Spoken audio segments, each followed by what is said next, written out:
Hey everyone, and welcome to another episode of Choochagatari, Unlimited Trainworks, video game choo-choo's anime podcast. It is March now, if you can believe it or not. And I can. you can? Mm-hmm. That's sick. Well, that's John over there who's believing things like March.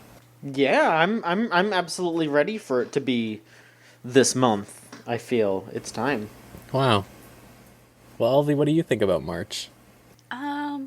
March is generally a nice month to expect weather getting warmer, which Yeah. I've been feeling all this week so far. Kind Oh of, yeah, same over here. kind of not great that it's this early, but that's transition. I don't know. I recall a time when Easter had like a huge snowstorm, so anything can happen these Yeah. days, right? It's honestly February was a leap. We were experiencing a leap year, but February still felt kind of short. I It kind agree, of came and yeah. went. That one extra day does nothing. No, it really doesn't. But for some people, it's everything. Because it's It their is. birthday. Yeah. And they're stuck being a child while the rest of us grow. Good for them. Good for them, really, yeah. Yeah, it's also getting warm over here. I mean, it's always warm for you down there, John, right? It's been flip-flopping. Like recently it was kind of cold, but then today it got hot again and it might be cold again later. It's very fucked up. But yeah, it's a pretty okay temperature right now. See, yeah, we've been flip-flopping too, but that's just how New England is, always. Like, it was like, 2 days ago, it was like sub 30, and now it's like 50-something today. It's very whiplash. Almost turned on the air conditioner today. Yeah, it was like in the like 50s and 60s just a couple days ago, and now it's like back to the 80s. Oof. Yeah. Well, what are we gonna do? Nothing. I don't know. Talk about Stay inside anime. and watch anime. That's true. That's what we've done. All right. So what should we start with this time? Let's see. Let me think. John, are you caught up on Iruma yet? Hell no. Damn, you're missing out. Well, me and Elvie are going to talk about Iruma now. Hey, okay, it's- yeah. It's almost done. I It's can't almost believe done. it. It's I'm one gonna more miss episode it. from here. I know. I hope it keeps going. Right? Like I hope Yeah. so. It's like it made it this far. You might as well keep going. Yeah. It's one of the better adaptations I've seen. Like, I know we talked about it. Like, obviously it had that rough patch for a little bit, but like, Yeah, it's yeah. still like most of it's just like bam, bam, bam. It's just Yeah. feel good time. Good hits. Yeah, good beats. But yeah, this recent episode was the Idol episode. That was Oh great. my gosh. We got Wow, Irumi. it went off. It really went off, yeah. Oh man. Um, Oh man. Yeah. yeah, we got to A find lot. out about Devi dolls. Is that what they were called? Devi dolls? Oh god, that's where Devi Cute comes from from the ending song. So Yeah. now it makes sense. It's like it's a cute catchphrase. I guess it's their way of saying kawaii. I don't know. Like Yeah. I don't know what. I don't know. It's some sort of like euphemism for saying cute. Gosh. Yeah, I think I remember them doing that in previous episodes. I think like Clara would say something would say that something is Devi cute. Yeah. So yeah, it might be like a catchphrase that was they're probably that whole time they were probably referencing that, oh, this is a pop culture catchphrase popularized by this idol everyone likes.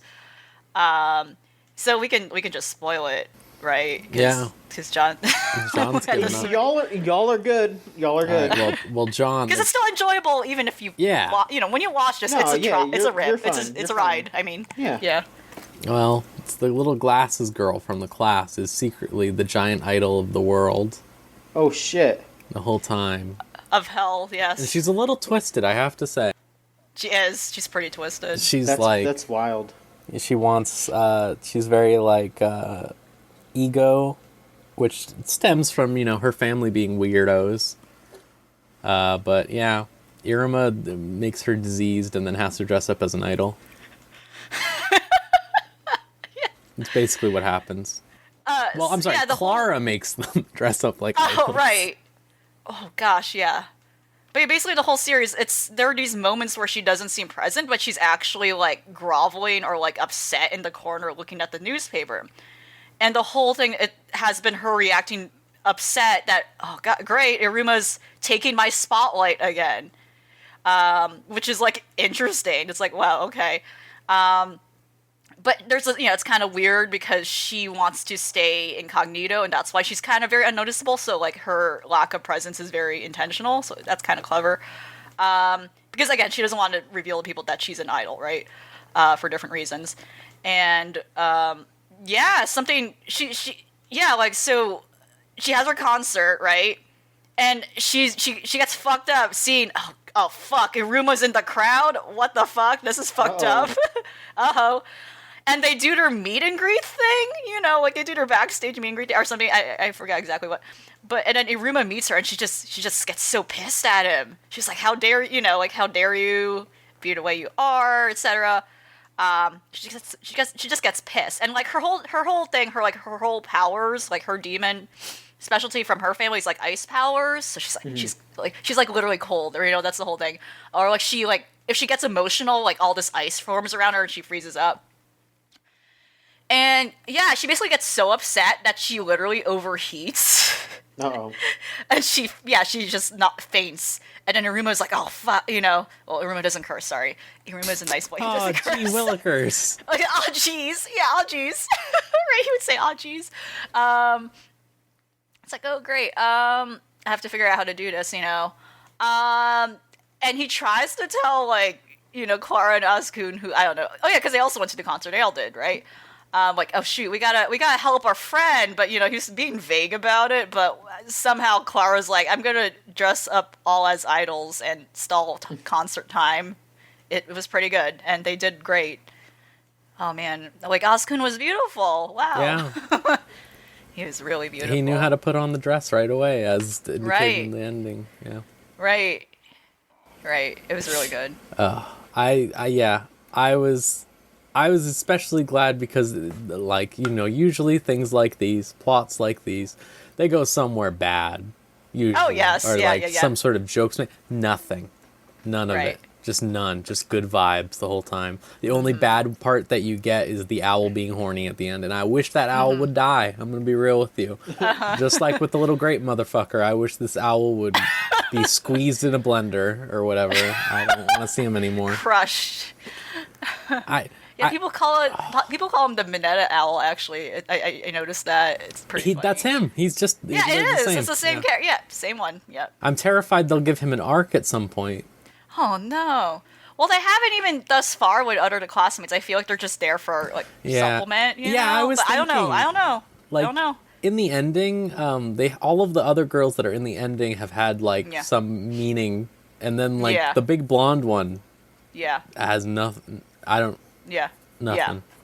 Yeah. I don't know.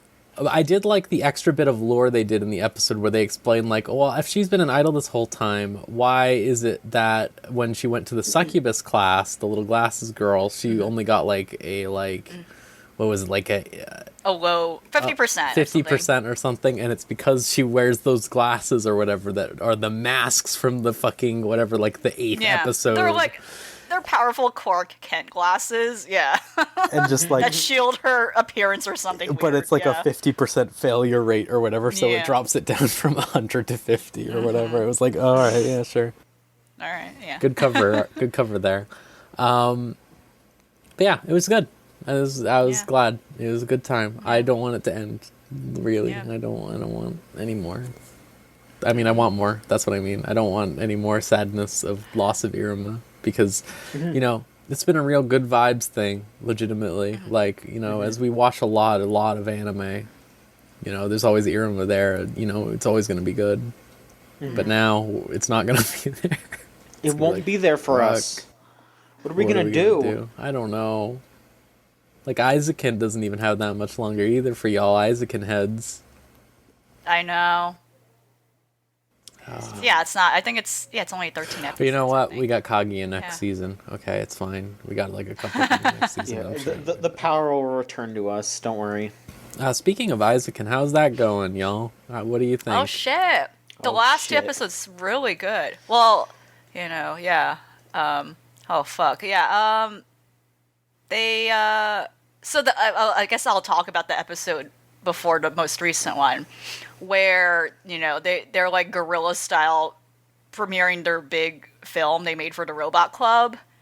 And it was chaos. It was like fun chaos, It was again kind of like quirky shenanigans, and less focus on like talking about animation and like the animation process and like feelings over animation, but just like shenanigans, right? But it was good. I think Chumps, she in our server pointed out like, oh, this seems to be like a direct reference to a sequence in Lupine. I think so. Yeah, and I was like, oh, it is a specific reference to an episode of Lupin where like Lupin is like there's a bunch of people disguised as Lupin like spread across the city. to help him like escape, like getting caught as he does. So yeah, it was really good. So basically, they're screening her film, and then again, the student council's on their asses about like, oh god, these fuckers. And again, it's just funny that like they have a riot squad club, like it's insane. They have like a cops club, and there's. I mean, that's just the ROTC, I guess, right? I know, right? Yeah, basically, yeah. It's like shit, but they actually have like shields and what the Man, fuck? they'll give people budget for anything. Did you see that at the beginning? Like they you're just right. That's acquiesce to fair. them immediately. That is fair, and like, yeah, like some schools have like clear bias towards their sports, like that happens. Yeah, that's pretty realistic. So they're sticking them like towards like, oh, you gotta find them, but like I forgot what's her name, celebrity girl. I keep forgetting her names, even though that's like because I don't remember if I should refer to them by their last name or first name. But anyway, they're like sicking them like to find her because this is kind of continuing off an arc where like it showed her like expressing like why does she like animation stuff, and she was very detached from like this model lifestyle her parents were kind of like forcing on her. This is continuing from that where like she's kind of like a central focus where they're finally using her celebrity powers, which they haven't this whole time, to promote the film and what they do. And that was a success because, when they did it, they made her like speak in front of the film and say like, oh, this is my film and stuff. And like that really attracted a lot of people to go to the school and like watch it, even people who are outside of the school. But then because of that, because they're kind of using her as like a big focus, again, the student council's like, oh, we got to get that girl, etc. And they concocted this whole convoluted strategy where, she's wearing a quote-unquote robot costume. Like, it's basically a bunch of boxes, right? And they made a bunch of people around the school wear them. They were even selling the quote-unquote boxes as, like, money, like, to make a profit, which is funny. Like, oh, this is her robot costume. It's like, etc.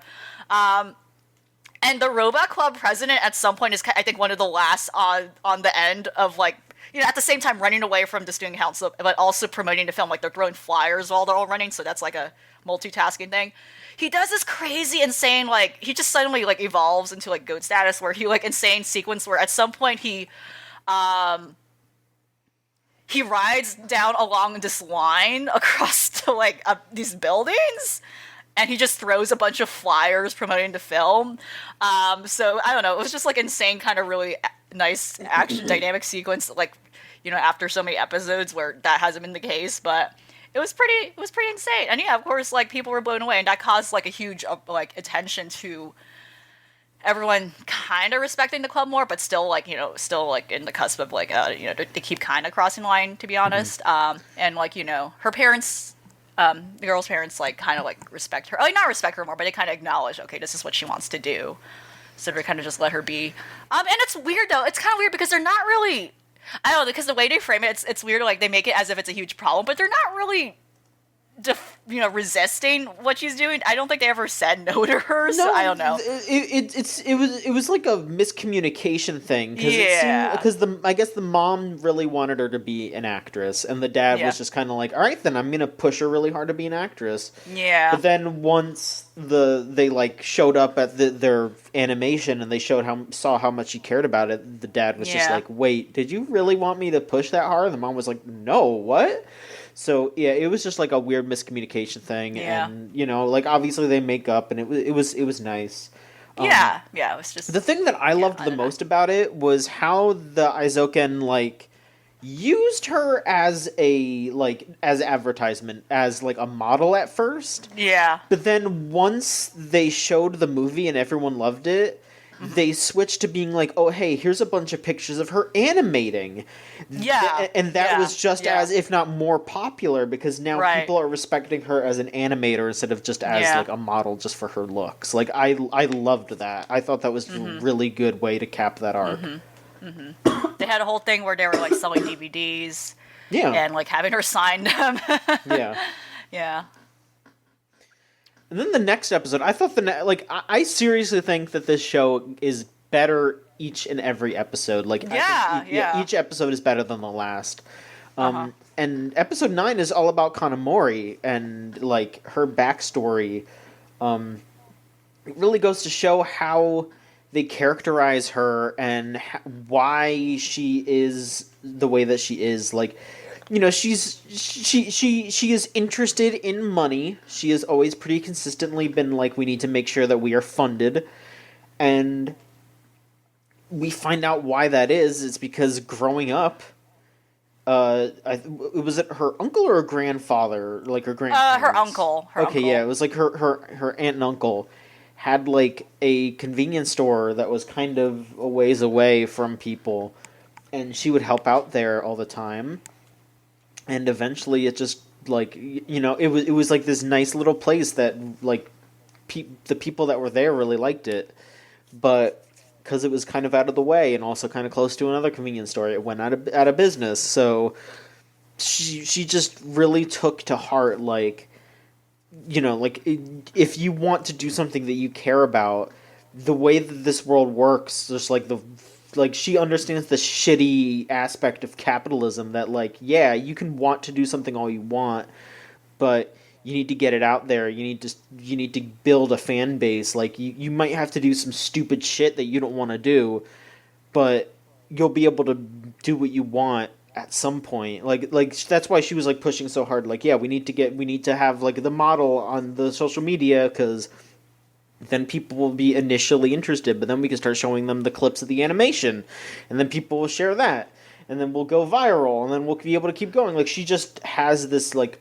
smart outlook about you know, about how to handle a business, and that was because she doesn't want to see the same thing happen to that happened to her uncle. Happened to the film club, the anime club. It was a really good, touching like story. They were showing like, you know, her time to like, okay, like what's her deal? Why is she the way she is? Where I think that I felt like there were two narratives going on that I thought were excellently done intentionally together, with framing each other basically. So, you know, in addition to that story, you know, they're going around town, and there's this whole underlying narrative that the town seems to have a lot of businesses going underwater, or like there's a lot of problems with the town's revitalization where there's like no money coming in. So like in the background, you see a lot of business outright closed, and not even like, oh, they're closed. It's like outright like the metal grade is over, and there's like a sign on it implying like, oh, real estate or something. At some point, they go to like an underground, like, you know, shopping you know, like an arcade. Sorry, what's the word? A shopping gallery. So basically, like a lot of stores, and, you know, like food, like, you know, small hole-in-the-wall food places, and, you know, Kanamori Edwards says, yeah, a lot of these places fucking closed. And then finally they end up at, like, a ramen stop. You know, and, you know, they have a classic, like, artist, you know, relatable situation where, like, one of the guys working there, their server, he says like, "Oh God, yeah, I saw you guys, you know, your film. That's amazing." He just immediately starts pitching to them just because he knows they're artists, and it's like, oh no, it's like kind of a classic like cringy moment that I feel like a lot of people who make stuff, they're like, you know, like if people know you're a producer, they're gonna start pitching. You know, like that just happens all the time, like the forced elevator pitch moment, right? It was very much that scene of like, oh, you draw? Why don't you draw me? Like it was exactly that. Yeah. Can you draw this whole portrait right now, and I will pay you, know, or don't understand how much work it is, right? Yeah, and it's just, yeah, it was just a fun little innocent, you know, jab at that situation. But, you know, they're eating, and they like overhear like, you know, like, oh, this ramen business is also at risk of closing. You know, and later on, they like, I think at some point, right, they, you know, like they got in touch with like one of the revitalization like program like people, like the committee, and, you know, like they're you know, like might be considering like making like a film for this restaurant to promote it. Well, in no, hopes I of mean, like that might be exposure thing, right? well, yeah. I Well, wasn't- what they did was that Kanamori like knew that the like people working at the ramen shop were involved, like were like Right. had like ties with the city. Yeah, So yeah, she like let them be a little cringy, like yeah, did what they had to yeah. do there. But then the guy was like, "Yeah, sure, I'll go talk to the city," and Mm-hmm. then they ended up getting funding from the city to make their Yeah, next film because right, now they're going to make it about the city. right. So it's just it's really neat. It's like interesting how like those two things kind of met at the end about revolving around the same thing. Unfortunately, like there is a whole thing about doing what you love, but unfortunately, because of how like society works, there is like stuff like money and like and that was just a great solid episode, I think, of showing those two perspectives. Like in the beginning, right? They were basically debating about like should we go to their version of Comet Kit. Comet was it Comet 7 or something? I forgot the name. It was Comet something. Comet A, Yeah, but Comet A, yeah, but like, it was just like a parody of Comet Comet Cat, Kit. Yeah, it was but again, I agree. Like I feel like every episode's just better than the last. It's like it keeps building up into this nice big like sandwich, right? A big satisfying sandwich. It's so good. It's such a good show. Well, I'm looking forward to watch it at some point. I might just wait until it's all done at this point because I watched like the first 3 episodes and then I'm like, I'm busy doing things like watching Kamen Rider and shit. So I just don't have the time, as it were. But it sounds good. I'm sorry for ever being rude to it because I think it's a good series. No, it's fine. But yeah. All right, cool. Let me tell you about what's also fine. Darwin's Game. Okay. Oh. That's the Killing Game one of this season. The one I said was like a 2012 anime. It just sort of like happens, and nothing bad has happened in it. So I'm like, all right. Like, I think like one of the things with a lot of these Killing Game shows is that they either get like really weirdly, uncomfortably like fetishistic in like several ways, let's say, but like specifically like really like gory or like torture porny. And this one hasn't at all. It's just goofy, honestly. It's not as goofy as the fucking streamer one, but like it's just happening. It's like it keeps you intrigued, I guess. They have all the characters now, which is funny because it's just like, so this like one dude just showed up in one episode and like he was just like, I'm going to shoot you with this gun, and he's like, no you're not, and he's like, I am, and he's like, well I'm going to shoot you with my gun, and he's like, you won't, and he's like, you're right, I won't, and he starts crying because he won't shoot him. And the guy goes, all right fine, I won't shoot you, and then he just leaves. That guy becomes a main character like 3 episodes later. He's just this big man in a skull mask. But it was just like funny. Like, oh, I can't do it. Wow. That's a great introduction. Yeah. I don't know, you just like a failed standoff. Huh? But then that guy, like, it seemed like he just died from a plant man. But then they fought the plant man and became friends with the plant man, who is this plant man who puts plants all over hotel because they got teleported into an event for the. So the whole thing was they got like a phone game is the Killing Game thing, right? Like it's a phone game. They're all a part of. Yeah. They all got teleported into like an event map. Okay. And they had to solve the event. And like it was like, oh, if you collect all these rings, you get money. Each ring is worth a certain amount of money. Get them all. So this plant guy just took over a hotel and killed like 50 people.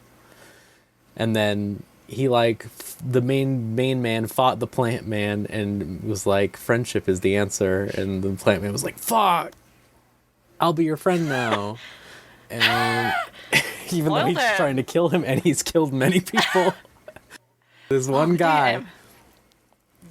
Also, it's a real. So the main man's power. They all get a power when they did the game or whatever. Yeah. His main man's power is he has a blacksmith in his brain.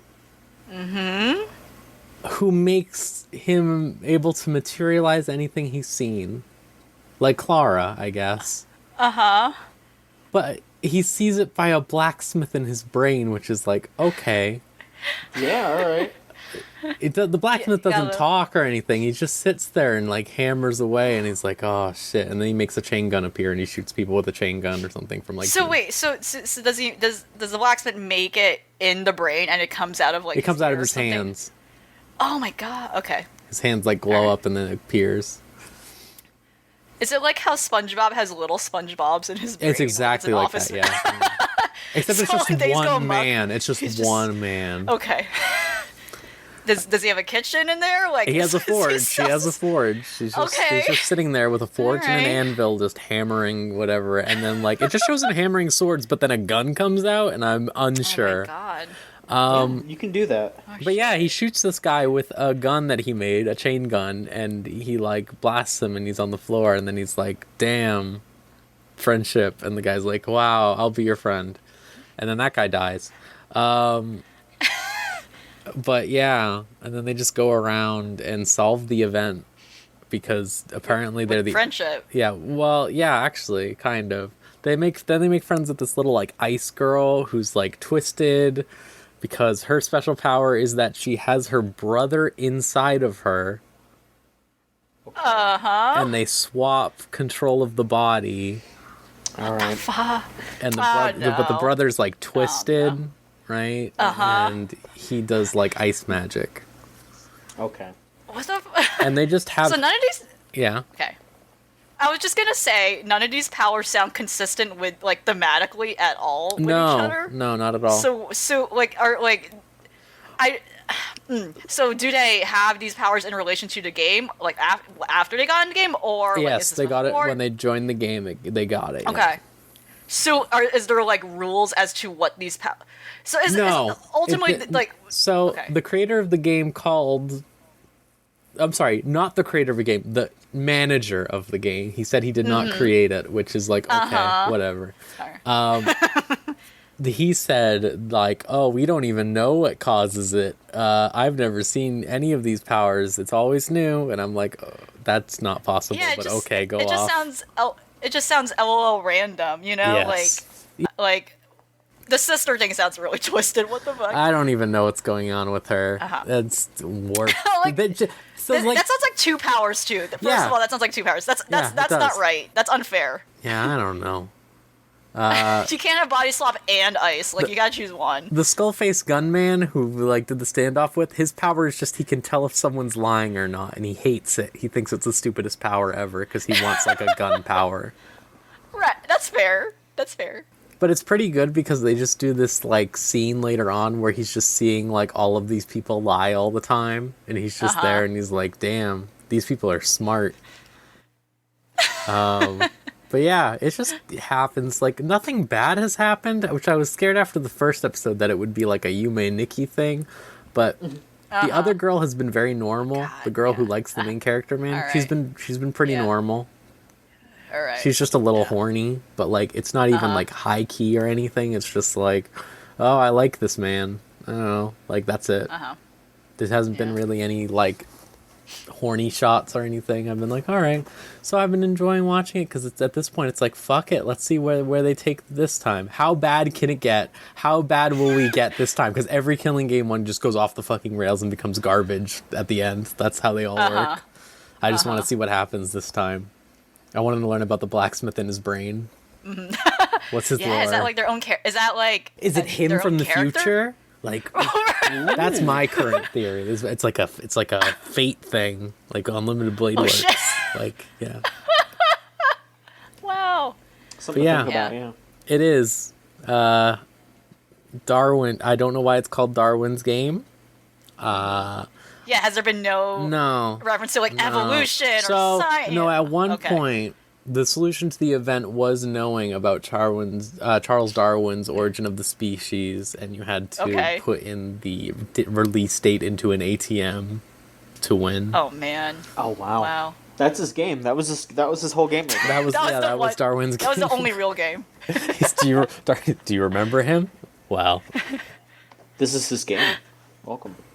it's just like I don't. like they established this like whole world basically where it's like when he won the event they were like you can have any wish or whatever, like you can set up like a fighting club or like get yourself a safe zone or something. And I don't know what his wish was, we haven't seen it yet, but like they've established that there are people who just like hang out and don't do anything even though they're involved in the death game, which makes me think the author didn't create enough reasons for people to participate in the death game. Because, you know, like, in a lot of these, what happens is they set it up like, you have to do X thing, or, like, you'll get fucked over or something like that. But, like, no, like, these people just chill out. They just vibe. They don't do anything. There was one dude who was a vampire. I don't know what his power was, but he had like elf ears and fangs. Well, and he's a vampire? He dashed around. He's a vampire, that's his thing. He did like an Alucard backdash. Oh my gosh. His name was Wang. Uh-huh. Yeah. Okay. He's the leader of a gang. Oh shoot. The Wang gang. It's literally called that. All right. That's Wang so gang. unfortunate. Oh man. But yeah, so that's happening. That happened. So they don't have to kill each other. They don't have to, no. Oh.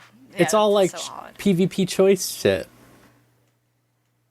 Like, I think, again, we've talked about this numerous times, but I think, like, someone needs to come out to these, like, light novel / manga artists and say, like, hey, guys, you know most people aren't sociopaths, right? Like, you know that, like, when put into a situation where people are killing each other for no reason, most people probably won't do it, right? Like, that's the thing with these games is they don't create enough incentives most of the time. Like, yeah. Because you can, like, drive people to things, you know, but you can't, like, people aren't inherently evil. Speaking of another killing game, John, how's Precure going? I'm pulling out the notes again. All right. Oh my gosh. All right. So first off, right at the beginning of episode 4, the dog is sick. Oh fuck. Why is the dog always sick? Here's the thing. This time the dog is just normal sick. What? Not because of a fucking pathogen. It's just normal sick. Oh shoot! Like actual tiny germs. I guess, yeah. So like actual pathogens in its body. Oh yeah. shit. So then the girls are like, okay, we got to bring it to the vet. Luckily, there's a vet right down the street, and that's where the yellow girl is. You know, like the one that's totally not going to be the yellow Precure. So they go to there, and while they're there, the cat is like the little cat animal. That's like the Precure cat, the healing animal, I guess they're called. He's going around and he's like, I gotta find my partner. And he sees the yellow-haired girl, whose name is Hinata. I wrote down their names now, so I know their names. Her name's Hinata.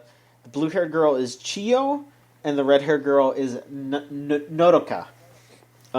So, Hinata's like going to meet up with her friends to go shopping. The little yellow motherfuckers like chasing after her and all that shit. You know, nothing really important happens because you know they're like, okay, like the dog gets cured because I guess it was just tired. Went to the fucking. It was sleep deprived. I guess so. They were just like, oh, it's exhausted. It's okay now. They gave it a shot and then it was fine. So I don't really know. They must have just given it like fucking steroids or something. Get a caffeine shot. Yeah, just here you go. They go to hang out. Just need coffee. Yeah, they go hang out for a little bit. The 3 girls. And they end up going to the mall, and then one of the pathogerms shows up, and he takes over a mirror, and it turns into like a monster that's just like a bunch of clothes. And so they fight, and Hinata becomes a Precure, and that's pretty much what happens. I did write down because I kept looking at all the like merchandise. So I didn't look directly at the merchandise, but I just looked at the show and I was thinking like, man, what if I got one of those like Precure wands. What if I had one of those? And then I just kept thinking about it, and I was just like, I'm just gonna like put that in my mouth or something. I shouldn't. Why would you do that? What? Because I'll just be like sitting there, like at my computer, like holding it, and then I'll probably just start like chewing on it because I know me. I'll be, Why? 'cause I don't pay attention to what I'm doing. I'll like start like just being like, and then I'll be like, oh fuck, I do that sometimes. I'm being fucking vulnerable on this podcast. I'm sorry. I'm sorry. I understand. It's probably something that I should work on. But it's something that I do. It's something that I do when I'm idle, and I just thought about that, and I shouldn't buy one of those. Okay, healing good 5 here. I just wrote a note that Hinata rules. She's actually pretty funny. Definitely the best character of the 3.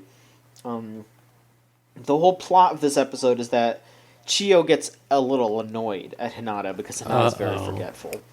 And Chiyo's very serious. Mm-hmm. And so Hinata's like worried that Chiyo like hates her and never wants to be her friend ever again.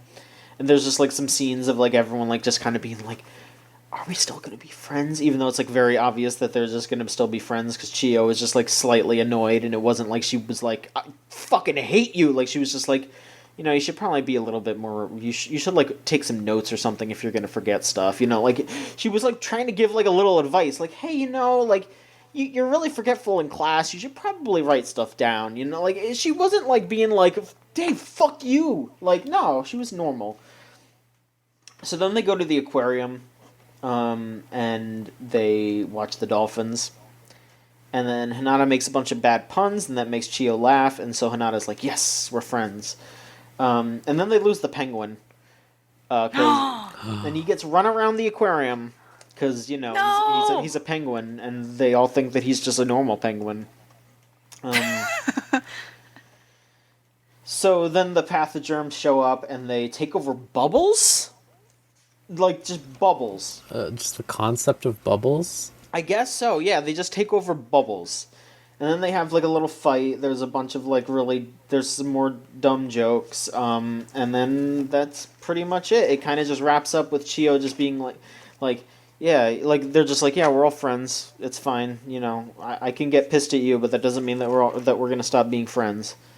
And, yeah, that's Precure. I felt like I was going completely off one watching this show. I still every time I watch this show I feel like I'm like on the fucking edge of the crater. It's pretty crazy. It's fun though, but Well, I'm glad that you're live, I guess. Healthy, good. Yeah. Good healing. Good healing. Healing good. Healing good.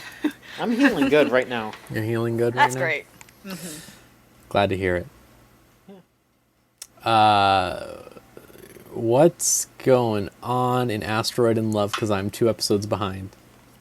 3 episodes behind? Okay, so... Two. Yeah. 2, because they took a break. Yeah, they had a recap episode.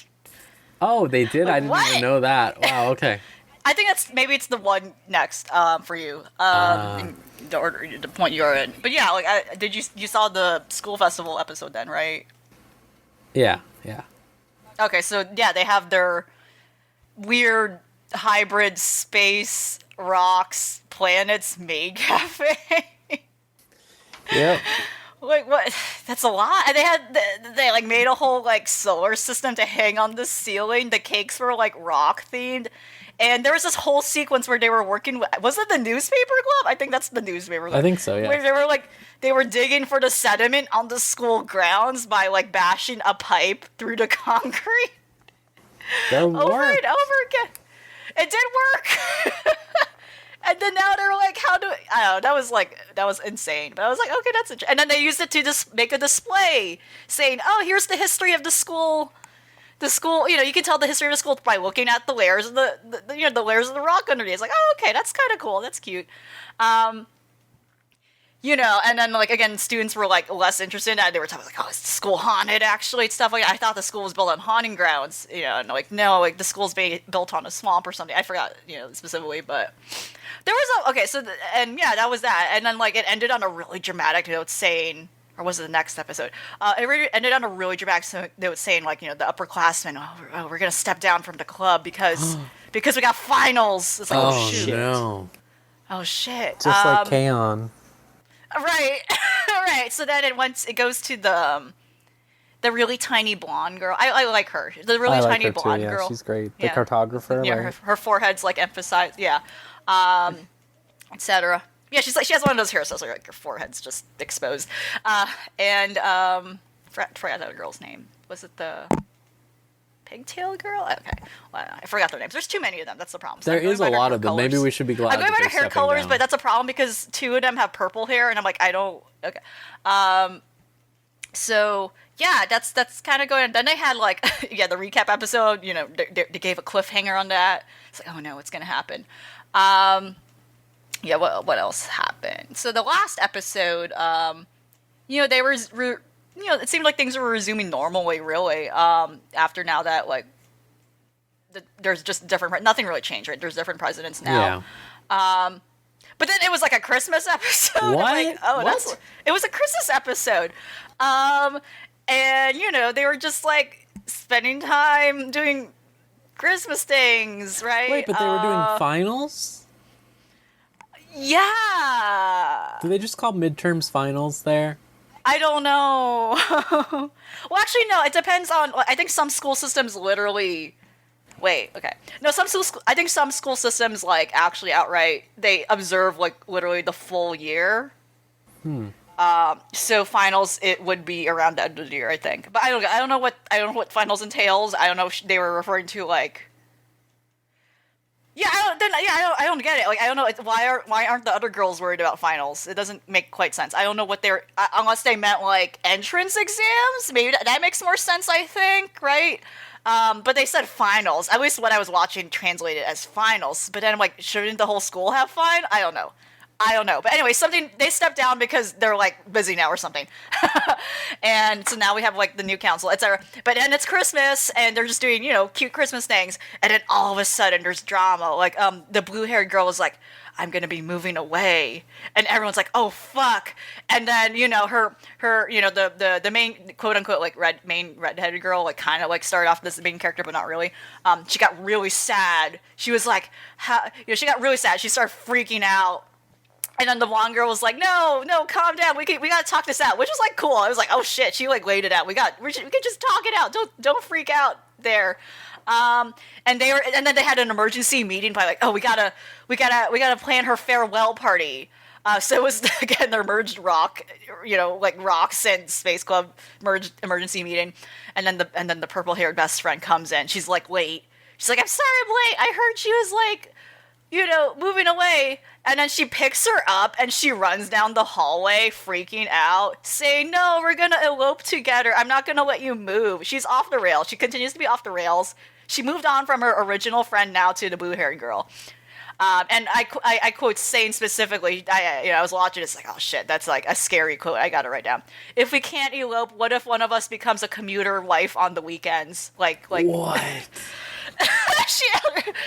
It's insane. She is off the rails, and no one replies to her. By the way, which I know. That's what always happens. I think is crazy. Yeah, they just ignore her horniness. They're like, that isn't worthy of replied to. But anyway, yeah, she brings her back to the club room, but she literally outright says that, and they're just like literally, they're just like how do you know? They're all like in just good just. In good faith, like trying to figure out like how do we say goodbye to her stuff because they're concerned like she's just gonna transfer because we don't know, but I don't know, maybe she won't, like I don't know, it's just one of those things like, oh, surprise, she still shows up, right? That always happens usually for stuff like this, unless they like outright explicit like, yeah, I'm leaving the city, but I don't know. But mainly the main concern is like the short-haired red-haired girl, like she's like, well, actually, that's orange hair. There isn't. See, they all have different hair colors, but some of them have like a color that's basically similar to another one. So I'm also like, I should probably actually learn their names and write them down as John writes down. It's so hard, though. There's too many of them.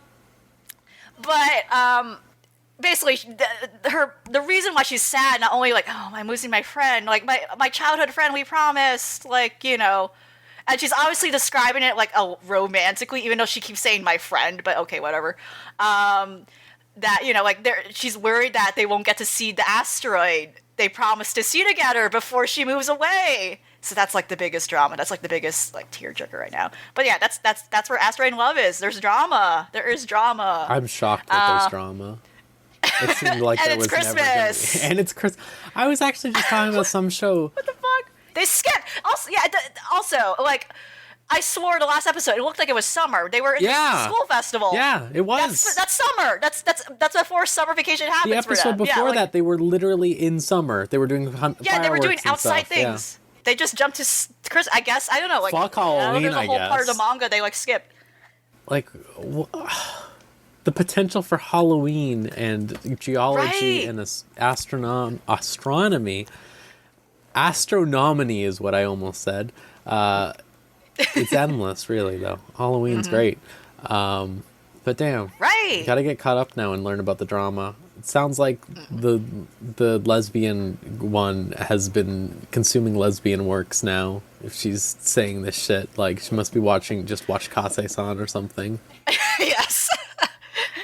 She is unhinged. Yes, she is. I'm glad she's unhinged in, like, a funny way, honestly, because I was scared she would become, like, creepier. Yeah. Oh, yeah. Yeah. Yeah. Huh. Well, yeah, I'll get caught up on that soon. Yeah, it's still a cute thing. It's just like, oh, whoa. Yeah, just like, they just jumped a whole time period. That's so weird. There was a thing where they were, like, making, hot pot in their club room and, together, just like, as a Christmas party before they go off again, at the end of the day. And, like, again, they just hang out together, like, merge the clubs. And, the blue-haired girl, like, they made it together. The blue-haired girl's like, oh, no, I was just following the, like, I was just using whatever we had. And she didn't realize she added way too many, like, chili peppers. And it was too spicy.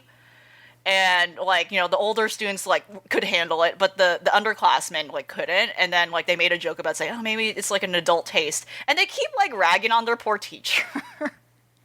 Like, she can't help it. But, like, she comes in and she tries the hot pot in the background, and she can't take it, And, like, they keep, I don't know. But, like, the poor teacher is just, like, constantly incompetent. Like, their supervisor, basically. But, yeah, it's Christmas for some reason in Asteroid in Love, in addition to drama. But that's what it is. That's where it is at right now. Will they see the asteroid? I don't know. Who knows? Maybe they will. I hope so. I hope so. I was just thinking how, like, it's really weird for them to do a Christmas episode, because I was just thinking about how good it is that, like, a lot of Valentine's stuff recently, like, when Valentine's was happening, there were a lot of Valentine's episodes in anime and stuff like that. And I was like, wow, they actually, like, nailed it, because usually they just pull this shit out of nowhere and it's not on Valentine's and it's just happening. But no, Christmas in fucking March, why not? Or I guess maybe February at this that is point. oddly timed, yeah. Still, I'm not caught up on that, but I am caught up on Inspector, which is just about creepypasta now. I'm fine with that. Yeah, I mean, I am too. The more that the show goes on, the more I love the tiny twisted woman. I think she's just really good. I love she to really see her. is. She really is. She's really good in relation to how, like, I feel kind of weird about the direction of, like, some of the other characters. I think that's why. Like, again, so they reveal in this episode about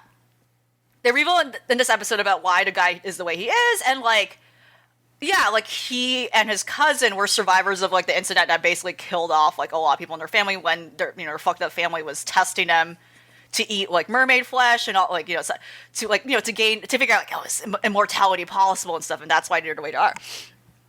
And, yeah, there's some implied incest shit there. Like, I don't know, nothing happened, but, like, he has, like, a weird thing for his cousin where he's very protective of her, and that makes sense in the context of, like, they only had each other and probably cared about each other in, like, their fucked up family situation, right, growing up. I mean, yeah, and they're the only two that, like, will live forever, right? That's the kind of implication. Yeah. So they're, like, they only ever have each other. They're kind of basically one and the same, so that makes sense of why that, like, weird, like, kind of, like, skeezy, like, attraction is there. So she's been the one who, like, and she might be sickly. Again, it's not clear what's going on with her, but she might be sickly. because she was, she constantly had to be in the hospital, and he was constantly there, and that's how he crossed paths with, twisted little girl. That's why he was constantly at the hospital. They were both interned at the same hospital at the same time, and there was just some weird circumstances where she had to be forced out at some point, and the two actually lived with each other, the twisted little girl and the cousin. So again, there's like this deeper connection that's been there this whole time. So, and now they're like kind of concluding that she has like these powers that probably, well, I don't know about these powers, but like this sort of weird influence that goes beyond just her being immortal too, where she kind of created, the murders going on in a sense because she is helping, perpetuate the creepypasta going around about, the idol killer, right? So that's kind of interesting. That's kind of going on in the background. So it's like one of those things where she was this mysterious character that has been in the background this whole time. So I'm also curious to see where it goes. Yeah, it's like interesting. Again, yeah, the ex-girlfriend, and I hate calling her that, but like again, I keep forgetting people's names. There's just a lot of anime. But she's kind of Saki. Saki? No, Saki's the. Oh yeah, Saki. Cousin. No. Saki's not the cousin. Saki is yes. Okay, yes. Saki, yes. Okay, speaking of the cousin, yeah, there was a whole comment too about like, oh, that she's your type. So there was this weird comment saying Saki looks like the cousin. Just like with the weird incest. Saki looks like the cousin, so that's like I don't. So anyway, yeah, like the thing that happened was like Saki talked about like how she went and met the cousin for the first time and was like, oh, like scared of her, and she looked like she hated her or whatever. Yeah. And then she said like, oh my gosh, she's your type or whatever multiple times to him, and I thought that was really weird because she said that, not him. She or the cousin. said it. Yeah, she just says, oh yeah, I think you want to fuck your cousin, apropos of nothing, no basis in anything. Right. And that's really weird. But then, even though that might be the case, it might be the case, yes. But it's very strange for her to say. As an introduction, yeah. The thing that I really liked that happened with the cousin was when, what's the little girl's name? Oh my gosh, I need to think about this. I know, there's just so much anime where it's like, it kind of like goes in and out. Yeah, quickly Googling Inspector. Let's see here. It's Iwanaga. Yeah, Iwanaga. Okay, Iwanaga knows, like, I think she's actually referred to Iwanaga. Yeah, that's what they always call her.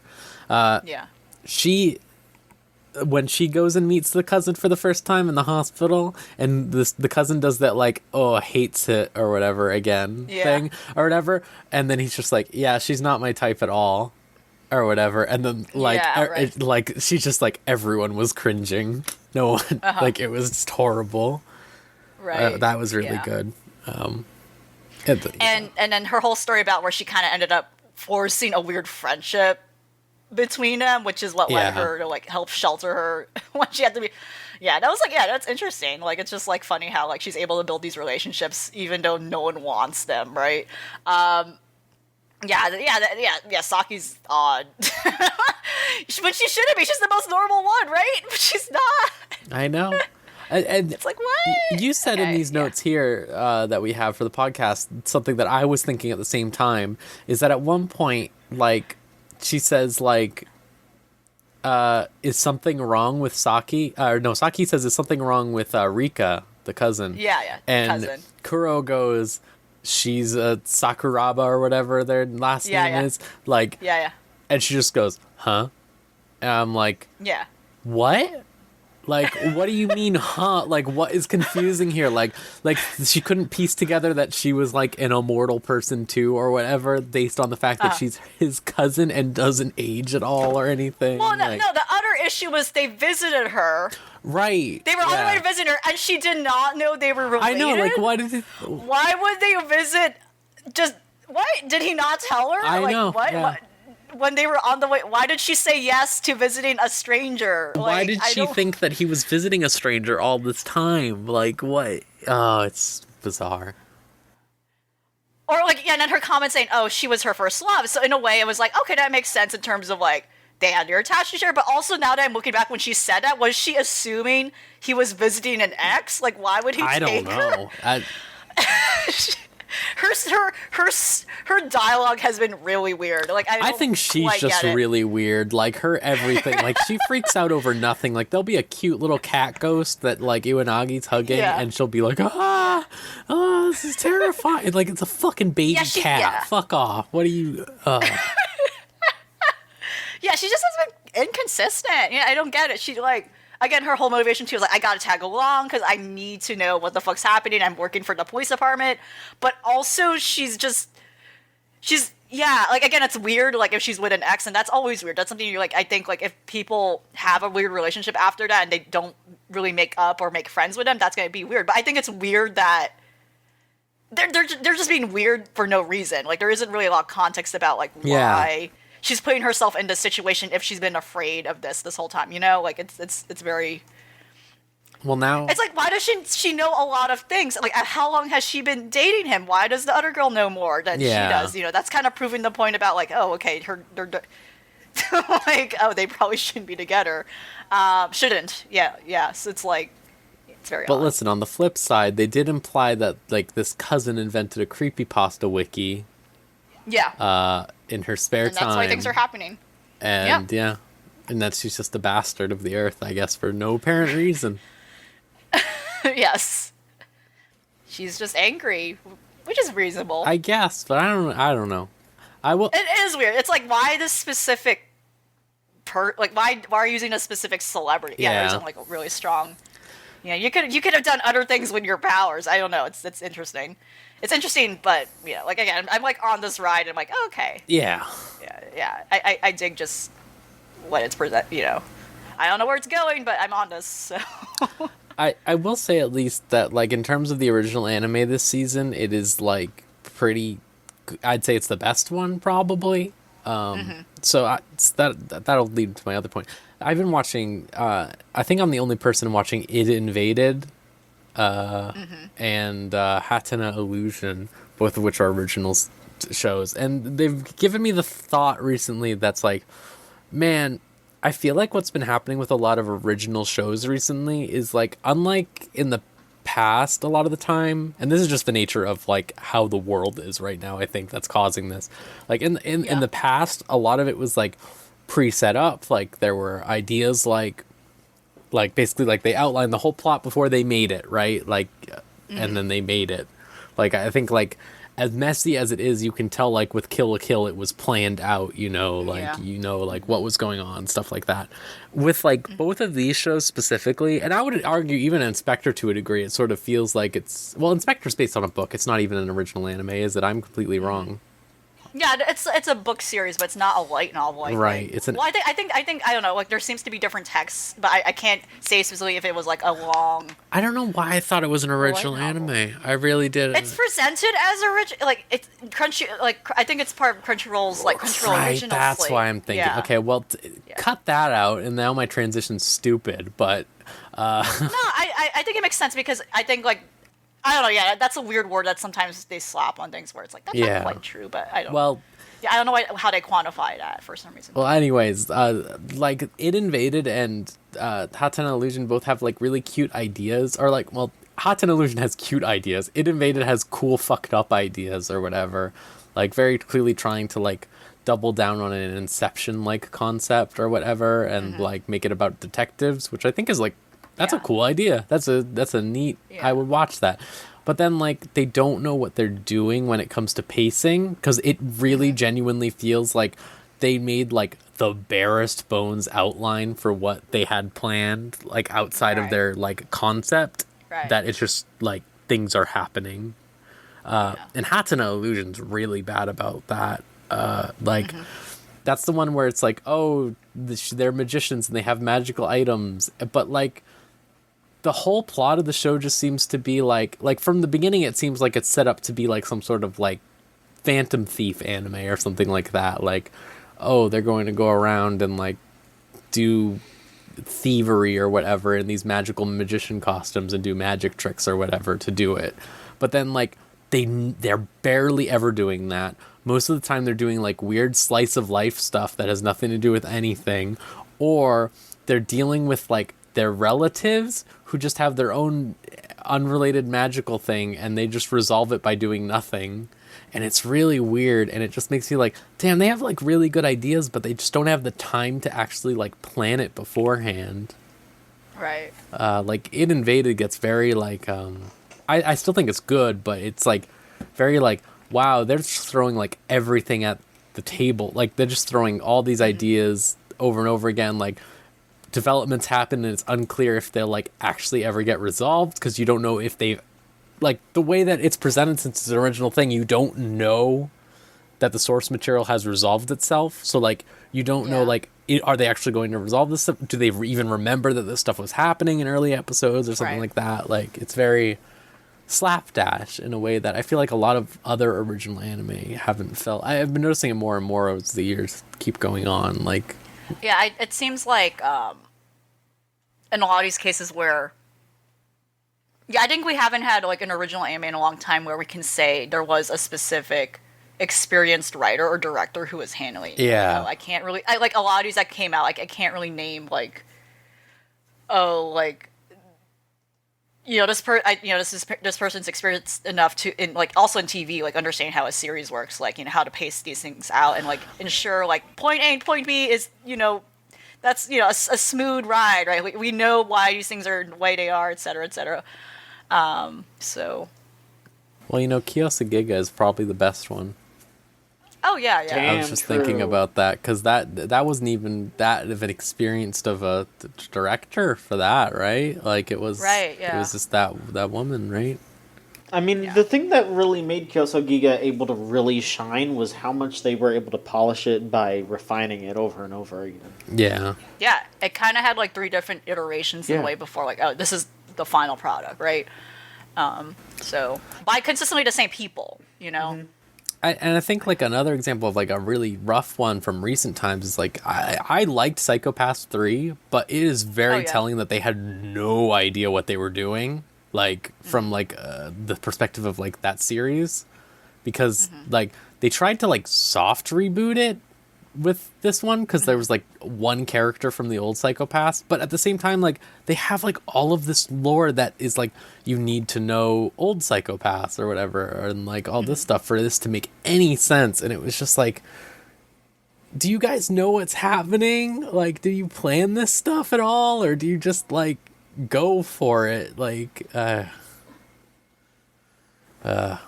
I don't know. Yeah, that's just how I've been feeling this season as if I'm watching. It's just like... Yeah. You know, if we go further back, you know, like another anime we like watched here was, you know, Tamako Market, and like, you know, like a lot of people had problems, you know, some problems with that, you know.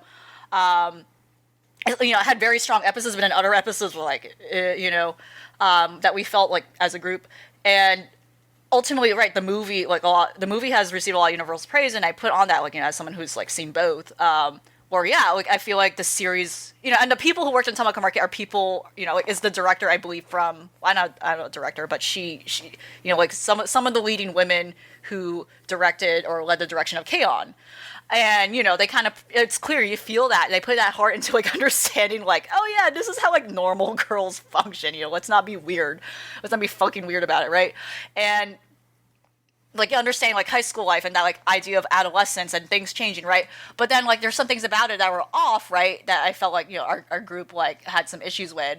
But ultimately, like it seemed like they took what made K-On! Successful and what people loved about it and put that heart into the movie, especially now that they made the series where they're like, oh yeah, these are what these characters are capable of. Let's just focus on those aspects in the movie without this subplot that involved like, you know, like the arranged marriage story, right? You know, that's a similar thing where I think like I think it took them to experiment and go through the hardships of like making an original idea first before they realized they got it together, right? Which is, I think, goes back to your point, Rose, about like, you know, like you wish there was more time when it comes to like the idea, you know, the pre-production process, which is like, yeah, the pitching, you know, like versus unfortunately just how the industry is. Everything's like just so fast, and like that, you know, like how streaming is kind of like a big platform now, where I think a lot of anime is pressured to, you know, like in the state, you know, like the idea of quantity over quality, right?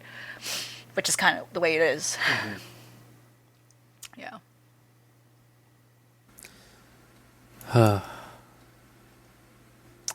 I wish we lived in a society where the arts were allowed the time that they deserve. live in this society. Don't we all? Yeah. Oh well, we got plenty of good people are out there doing their best despite that, and gotta give them props. Absolutely. So, John, how you enjoying the Pokemon? You said it's very good this time. How's it going? I mean, oh, you know what? I just remembered Zarude. What's going on with that movie? Before you get into the Pokemon show, what the heck is that? I watched that trailer. What on earth? What is that? I don't understand either. I mean, are you asking me as if I know more than you do? 'Cause I don't. Yeah, I mean, you're the Pokemon, the titular Pokemon. I know a good amount about Pokemon, but I'm not in tune with this. I do not have an in with the Pokemon Company Limited. I wish I did, because then I would, I don't know, post more about all the secrets, but I don't. They revealed that new monkey, new monkey discovered. It's very large, so it's not the IKEA monkey. It's not stylish, but illegal. God, I wish it was that. That would fit with the other mythical Pokemon. Like, what are they doing? It's this big fucking scary ape that's like psychic and grass, so any bug type could just run it over. Like a Caterpie could just use like fucking bug bite, and that'd be the end of it. That's sick. It is sick. That movie looks, I don't know. It has really weird art style. Like LV, you talked about it too once the trailer. Yeah, when I saw it,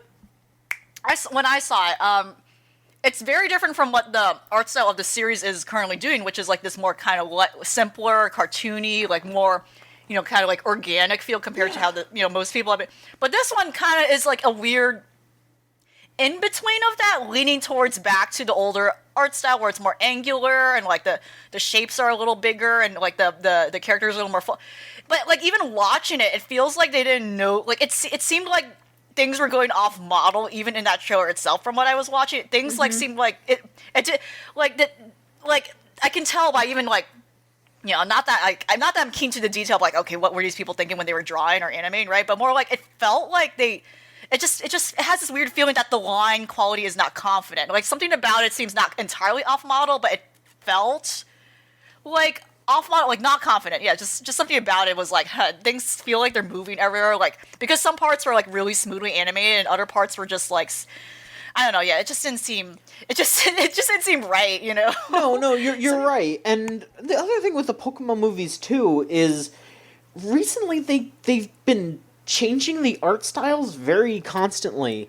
Like 2 movies ago, that was when they kind of brought it back to the classic style, but very focused and very loud. And then the last movie, that was the one where everyone was going, wait, did they make Ash a girl in this movie? Because they made everything really soft, and Ash looked really feminine, and, I'm not trying to be like... Obviously, you can say or do what you want, but it's just... It was very, very soft. And then in this one, it's just... Like you said, it feels like the old style, not like original Gen 1... old, but it feels like how it was during X and Y, but maybe a little more modern than that. It feels very weird when you have a show on TV that looks very different and is animated 100 times better than your big movie that people are going to have to go out and pay money to see. It's wild that the TV show is going to look and be animated better. Yeah, and I don't know why they're doing that. Like, are they afraid of using that art style for the films? Like, it doesn't. I don't know. Maybe weird. Because people are more used to that old style. But then they made friggin' Femme Ash in the last movie, and everyone. I don't know if anyone gave a shit. I don't fucking know if anyone's watching these movies. I mean, obviously they are if they're still making them, but I don't know. It's weird. They're like barely localized here. Like they are localized by like the loosest definition. I feel like they're getting dubs, but like they get dumped on Netflix. Yeah, exactly. Yeah, like I feel like American American audience haven't really cared about the Pokemon movies since like maybe Hoenn even like maybe even before that. It was honestly, before. yeah. It was like Pokemon Yeah, Johto was like the last one. Yeah, beginning of Hoenn. Well, that was the last Like one. I feel like the Jirachi movie was hyped up. I remember that. Yeah. And that was kind of it. Yeah, because Forever was the last one that they showed in theaters, but Yeah. I definitely remember people being excited and, watching the Jirachi movie on, like, Cartoon Network. That was a big deal. Yeah. And then which one was the Latios and Latias one? Was that? Heroes. That was Heroes. before. That was Johto. That was before Jirachi. That was the last. I think that one had some hype, one. too, but also I think a lot of... I mean, that one might have had some hype. That's the one that had a big deal about, like, oh, we traveled to Venice. Yeah. That I one remember is watching also... that. People might have just been talking about that one a lot because Ash and Latias almost get together, and that was just kind of weird. Yes. Yeah. But yeah, I wonder if that timed with like when the transition between 4Kids and now the current the Pokemon Company like localization, right? Maybe that's why like there's like no longer like interest in like over marketing like the movies, and also just because of the anime series is like less of a big deal now as it is today, right? So that's probably what happened. I mean, there's still nostalgia for it, and it's just hard for them, I guess, because here's the like steps here. When they put out that 2 movies ago was when they did that Pokemon movie that was kind of trying to be the, oh, you remember the classics, oh, the poster has Ash looking at Ho-Oh, all that shit. Yeah. But then that was also the movie that ended with Pikachu talking to Ash, and everyone in the theaters was like, what the fuck is going on right now? Yeah. It was very funny, but also normies don't laugh at things like we do. That's true. So they did not give a shit about putting the movie after that, because I think that one was a direct sequel to that first one. So I don't think they gave a shit, because everyone was just like, we're not going to go to a movie if Pikachu's going to talk again. So I think they've kind of given up on doing that nostalgia pull. But then they made the Pokemon Mewtwo movie, which Netflix seemed to be trying to bring that nostalgia back in, especially because they pushed it pretty hard. They got Dan Green back, or whoever was Mewtwo. I think it was Dan Green, I don't remember. But they got the original voice actor for, like, Mewtwo back, which I like, because I like the original Mewtwo voice actor. I'm not going to watch that shit to hear that, because I could just watch the original Mewtwo movie and hear Mewtwo be like, I'm going to completely strangle your bitch-ass, scientist, and just, like, do that. Yeah, that's what he said, I remember.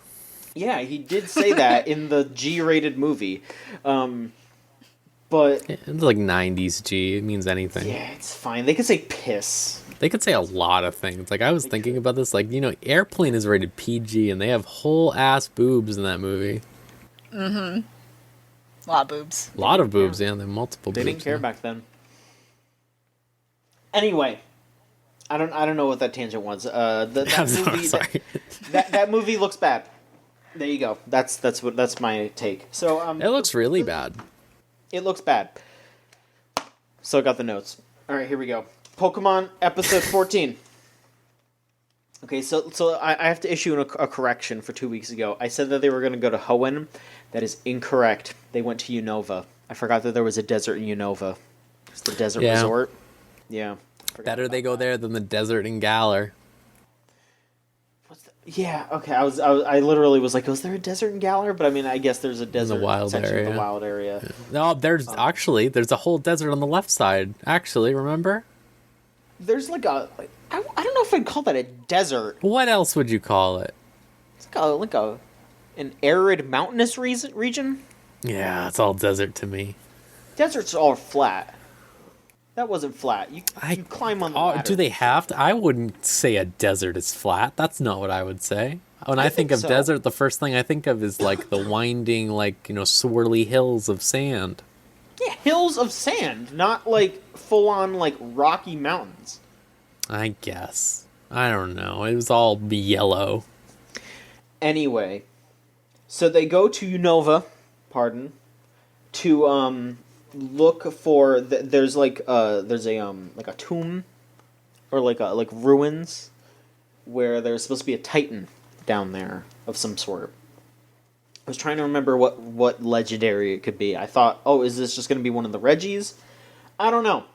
But then they meet up with some like scientists, and the guy has like the Golurk like symbol on his shirt, and he's like, "We're studying this, and look at all of these symbols." And it's like, oh, okay, it's just a Golurk, all right. Go catches a good amount of Pokemon this episode. He catches a Darmanitan is the final evolution, right? It's Yes, Darumaka is the baby. Okay, he catches Darmanitan, like right outside the ruins. And then they go in a little deeper. They run into some other Pokemon I don't really remember. There's this like really cute explorer lady that pops up and like helps them out to get through the desert, and then she also pops up again in the ruins. She's just cute. She's a fun character.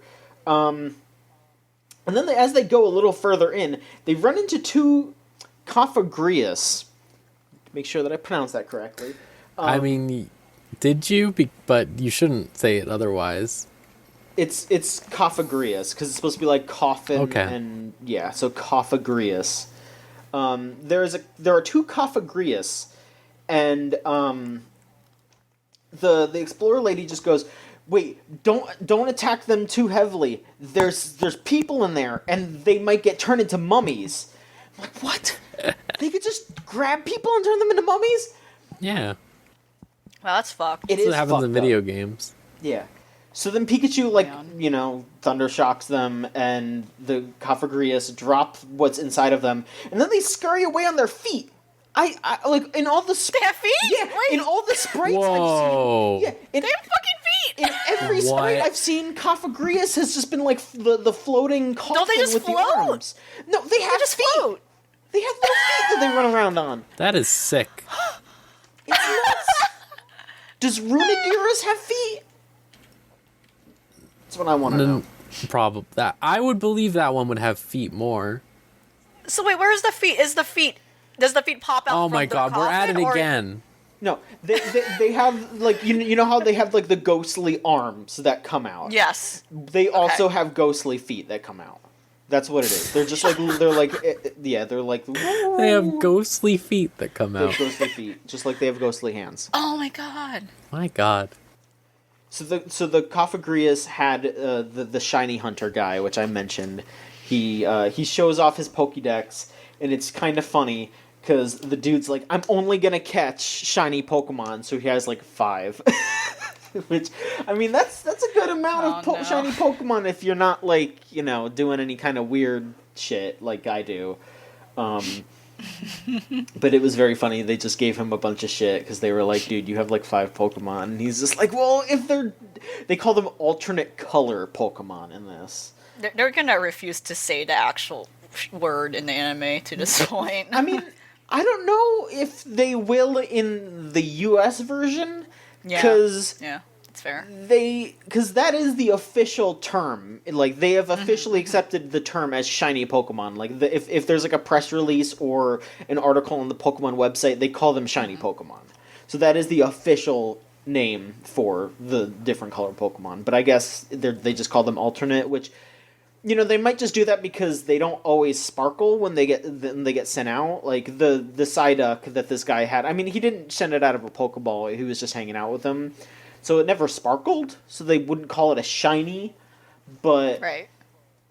a couple episodes ago, when Lance sent out his red Gyarados, when it came out of the Pokeball, it shined. So yeah, I don't know. It's whatever. And the dude is just a huge nerd, and so they go further into the ruins, and then they solve a little puzzle. And again, it was just a kind of cute little scene of the lady just doing her explorer thing. And then it turns out that the Titan is a giant Golurk. It's not just a regular Golurk, it's a giant one.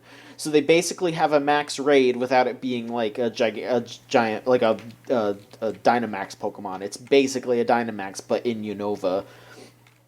And there was just this like fucked up scene where they're all together. It's like it's Ash and Go and the Explorer lady and the Explorer guy from earlier comes in and he's like, I'm gonna help.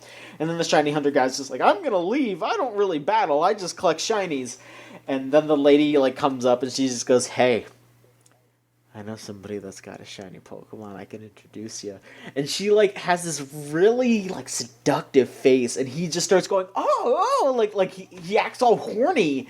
And I was like, Oh no. I was like, is this like some kind of weird like pickup thing? Was the like original version of this that she was like gonna hit on him, and they maybe changed that in the like when they were recording the VO or something? I don't know.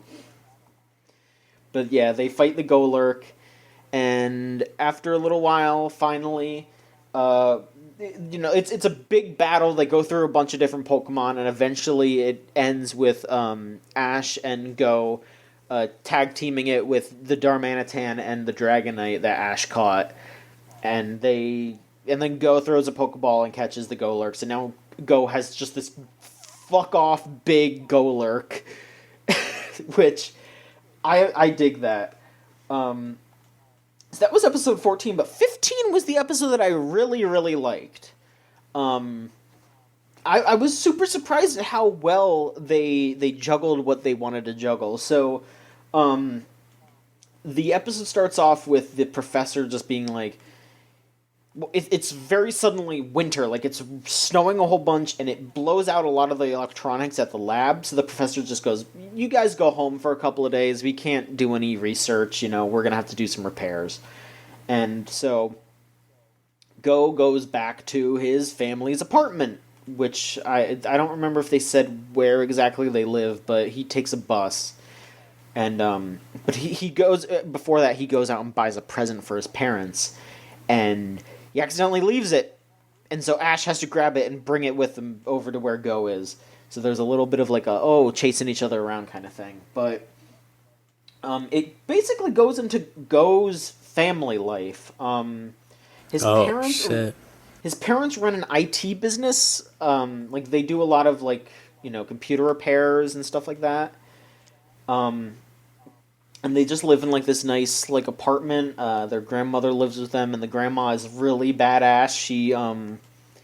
She just like goes to karaoke and wins championships and shit. Like she's a badass grandma. I love Go's grandma. And they kind of set up Go was kind of neglected by his parents because they work too much. But not really, because Go seems like perfectly happy being alone because he used all of his time to research Pokemon, and like it wasn't like he was completely alone because his grandma was around. It was just kind of like his parents weren't really there as much as they wanted to be, and they feel bad about it, but they're trying their hardest to work and make sure that Go can be happy and all that. And one thing that I noticed that is extremely dweeby, but I'm gonna mention it. Go's parents' company logo is a Rotom with like some swoops around it, and it looks exactly like Pulseman's head. Now, you may not know this, but Pulseman was one of Game Freak's first games for the Genesis. I did not know that. That's a fun little Easter egg. Unless they'll introduce Pulseman in Pokemon, that'd be kind of wild. I doubt that. Well, I mean, Pulseman's like, basically Rotom. I mean, Rotom is kind of a Pulseman reference. Yeah.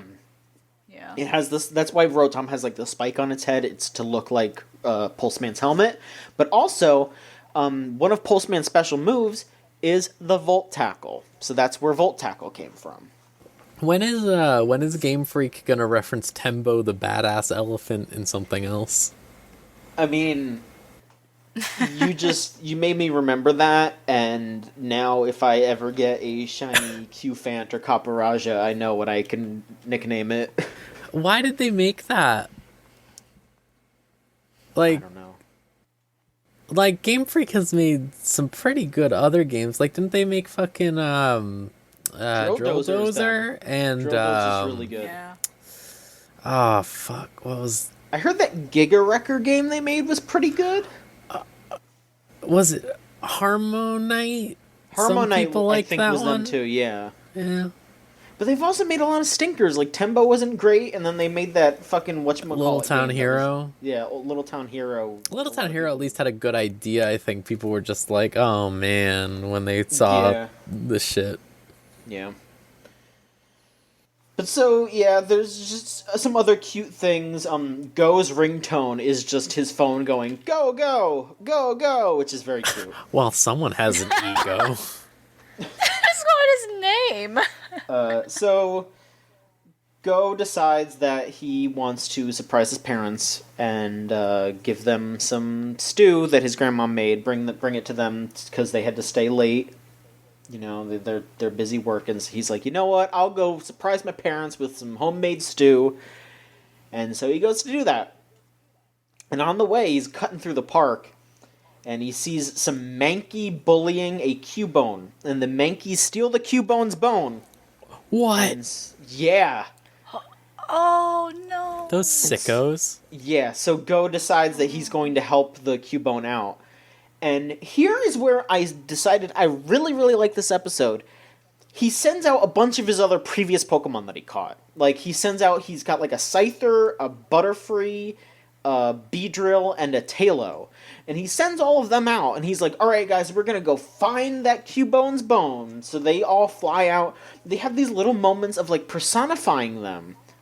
And, you know, people were complaining so much, oh man, having all these Pokemon, they're never going to have personality, they're never going to be, like, you know, they're not going to be special, and maybe that's a little true, but this episode, had little moments of highlight for each of those Pokemon, and obviously there's going to be some of them that are just, like, in the background, but even then, there's still cute little scenes of them being in the background. Like, at the beginning of the episode, there was a scene where, because of how cold it was in the lab, there was a scene where there are, like, all of Go's Cascoons, like, he caught a bunch of Wurmple and they all evolved into Cascoon. They were all huddled up, all cute. You saw all of them huddled up. You see them all living, and it's adorable, and you don't just forget what he has. They're all incorporated into the world. And so, you know, they try to find the Mankey, and then they interrogate the Mankey, and it turns out that they lost the bone, and they don't remember where it is. So Ash shows up because he's trying to find Go to give him his parents' present and all that. And then a fucking Fearow shows up and tells them where the bone is. And it's just incredibly funny because Fearow just sounds like a man screaming. Like, Fearow I love when that happens. Yeah, Fearow's just, like, flying beside them and it's just like, ah! Ah! That is twisted. It is. And Cubone also just sounds like a child crying, you know? It's not just... It's a little messed up. But they find the bone, and, you know, all's well. Because another thing, again, they highlight another one of Go's Pokemon. He caught a Dugong, like, a couple of episodes ago, and they find out that the Mankey dropped the bone in the water, and since it's cold, they're like, oh, we can't get it because it's too cold, we don't want to catch something, and then... wait, no, we have Dugong, and then he sends out the Dugong, and the Dugong can get it, you know? They make use of all these Pokemon. He doesn't just have That's it for good. one scene.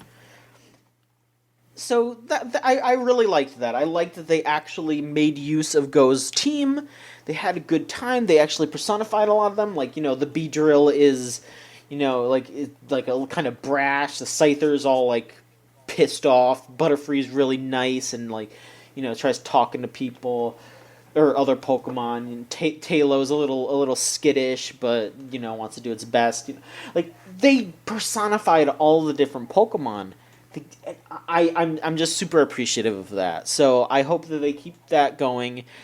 You know, it'll obviously be harder and harder because if Go is going to try to complete the Pokedex, that's like 800 Pokemon. So, I mean, he's probably not going to catch any legendaries, but...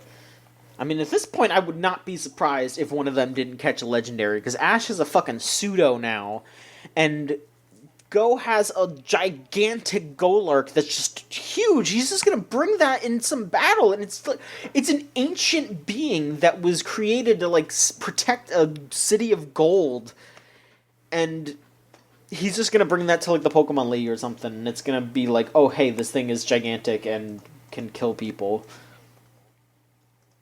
Yeah, there you go. That's the Pokemon update. Wow. Well, call me when they put Tembo in, is all I'm saying. Yeah, we'll see. I wonder if they'll ever cuss in Pokemon again. They used to say hell sometimes. They're gonna Yeah. Tembo the bad butt elephant. The sick tuchus elephant. Yeah. Ugh. All right. The twisted elephant. He is a fucking twisted elephant. You seen that motherfucker? Scary. LV, we both watched Somali. Are you caught up? We Did you watch the most did. recent one? Yeah. What about the weird Yeah. dying woman? The dying witch? Oh that my was like God, the warped. dying That witch. was... And what? Also, she had like a mask. She had like Yeah, like a breather a breathing mask. system. Like they have that. Yeah, it didn't seem like based on Where the was it technology of attached? the world. Where was it attached? Her to God. It was attached to God. The tree? What? Was the tree? Like I don't know. The big tree. That It could be the tree. fungi? Trees make oxygen, you know. So, They just stuck a tube in the tree. Oh my God. but yeah, they Whatever. introduced all these witches into Somalia in the Yeah, last episode. and witches are not human. They like made that clear. He's But like, they no, look like witches are them. like. They look like them. They got some stellar eye makeup. I like that. Yeah, I don't know. It's not clear what they are. They might be some weird evolved form of human. I don't quite get it unless they're like in the same category of like fairies. Maybe I don't know. It's not clear as to why they're different from humans, but. They meet like this. They go to this library to learn more about like like this ancient. They learn about like basically this ancient text, and it's just more like of a story of like, wow, humans are fucked up. Like I think you were to complain like, this like this boring like often overplayed dynamic of like fantasy racism in a way that's like not even that interesting anymore because it's just been done so many times, and there are so many ways you could go with it. I know like that's like the big overarching conflict we have in the series where it's like. Yeah, there's like a whole like big political, societal like divide between humans and monsters, and like clearly like the groups have like had horrid like atrocities done to each other, but I don't know. Again, like I don't know. I feel like there's better ways of portraying it in a way that's not so like cartoonish or just like this has been done before, right? But nonetheless, the series is super interesting. Yeah, the witches are really cute and kind of cool. So they, they basically made up this dying witch who's like, her final words, she manages to tell this whole story as she's dying, right? She's probably like centuries old and she's like a husk and she's telling this whole 30-minute episode story. So she like talked in the third person sometimes, and I couldn't Oh, tell yeah. like what was I wasn't happening. sure. I guess she was telepathically telling the story too, because again, she's dying. I don't know where her mouth is. She's in this. She's telling a story of like her ancestor, who's this like cute little girl, cute little witch girl at that point in time. So this is like ages ago. Again, it's like thousands of years ago or something. I don't know. And like basically her like ancestors like horrid like experience with humans and like how she managed to at least befriend one villager at the end. Despite the fact that like.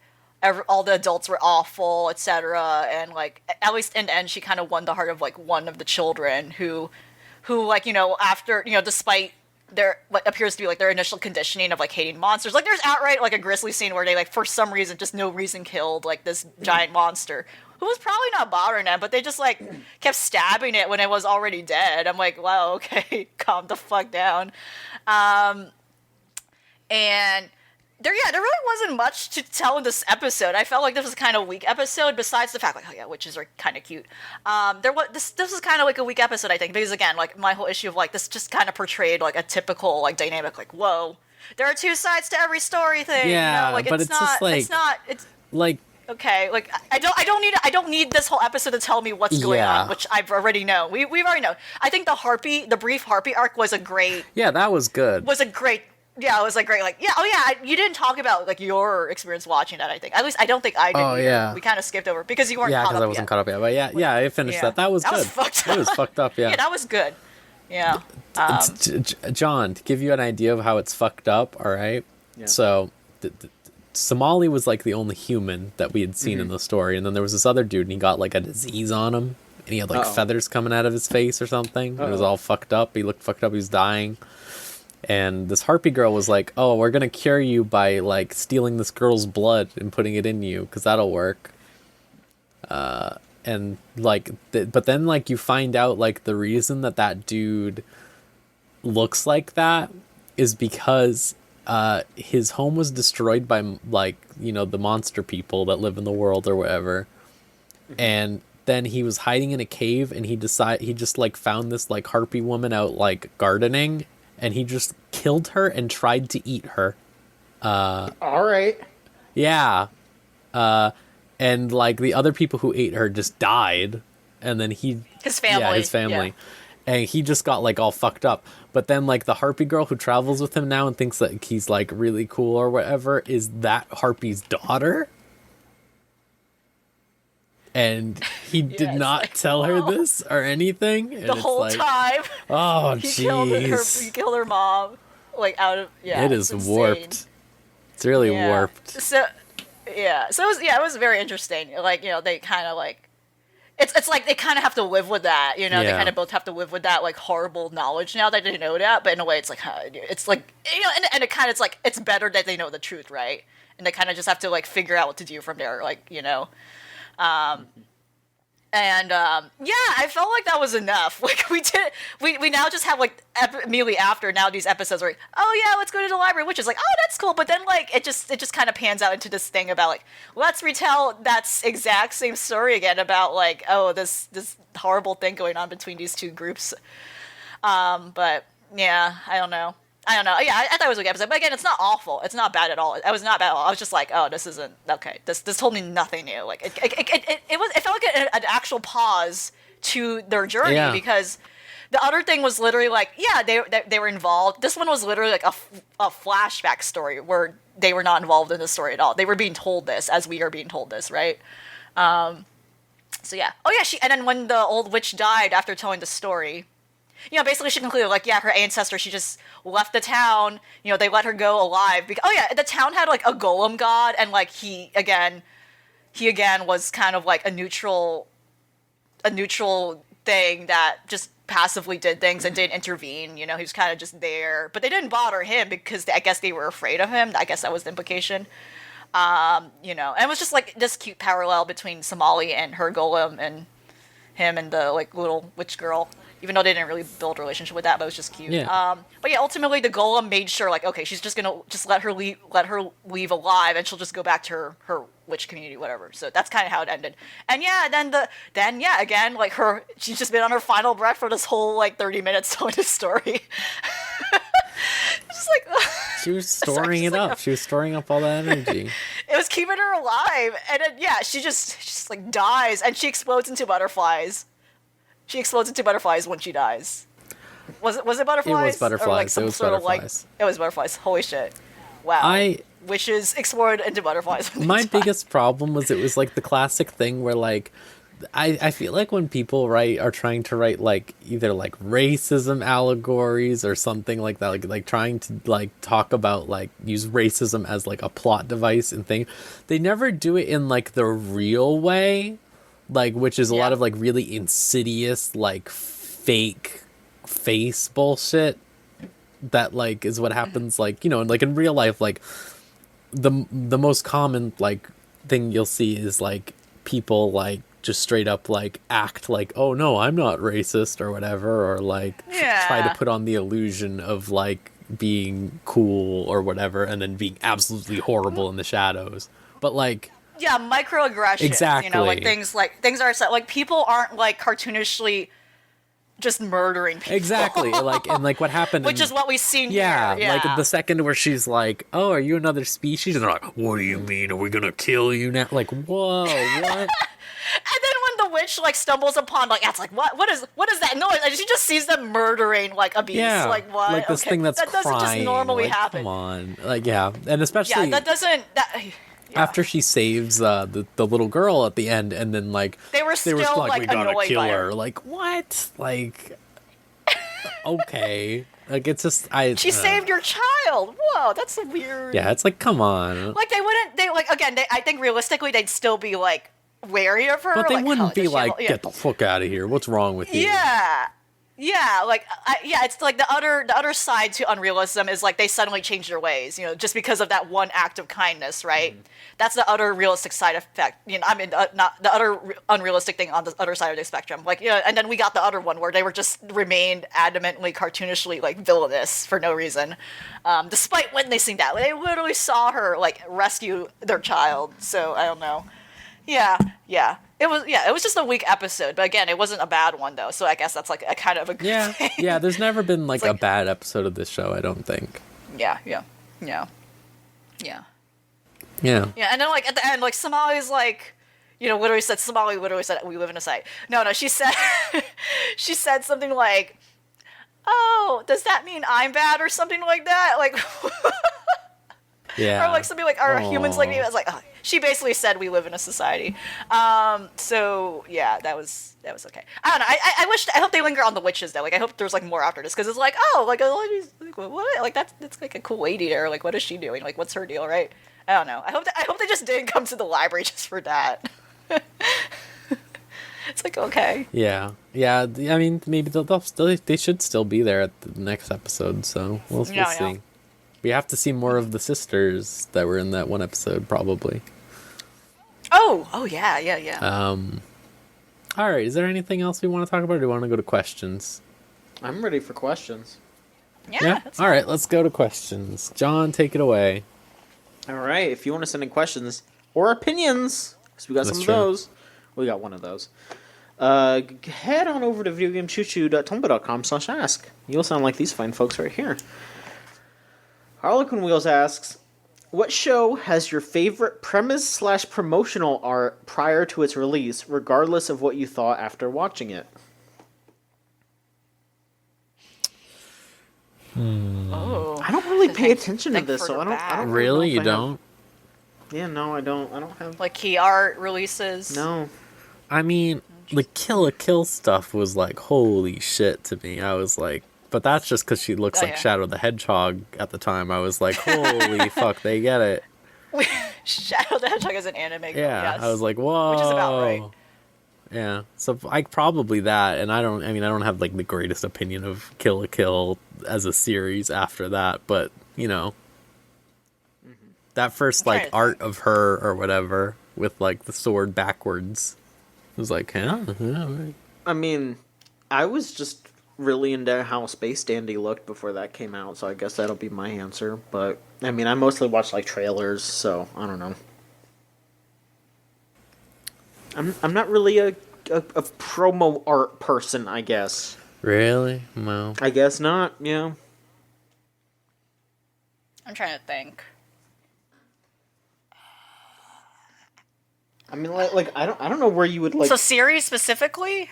I mean, it could be just pretty much anything, I guess. Just go for it, When like, I just remember like not to say even like, I just remember when the teaser like art for like the Digimon Tri movies came out. That was like, oh shit, like what the fuck, like what is this? It's like, oh. And then in the end, like they were okay, like they weren't that, like honestly, I feel like a lot of people unfortunately felt that way. So I'm curious to see like what the new ones are gonna be. I don't know if they're a continuation or like, I don't know what they're doing now. Like, I'll just wait and see, right?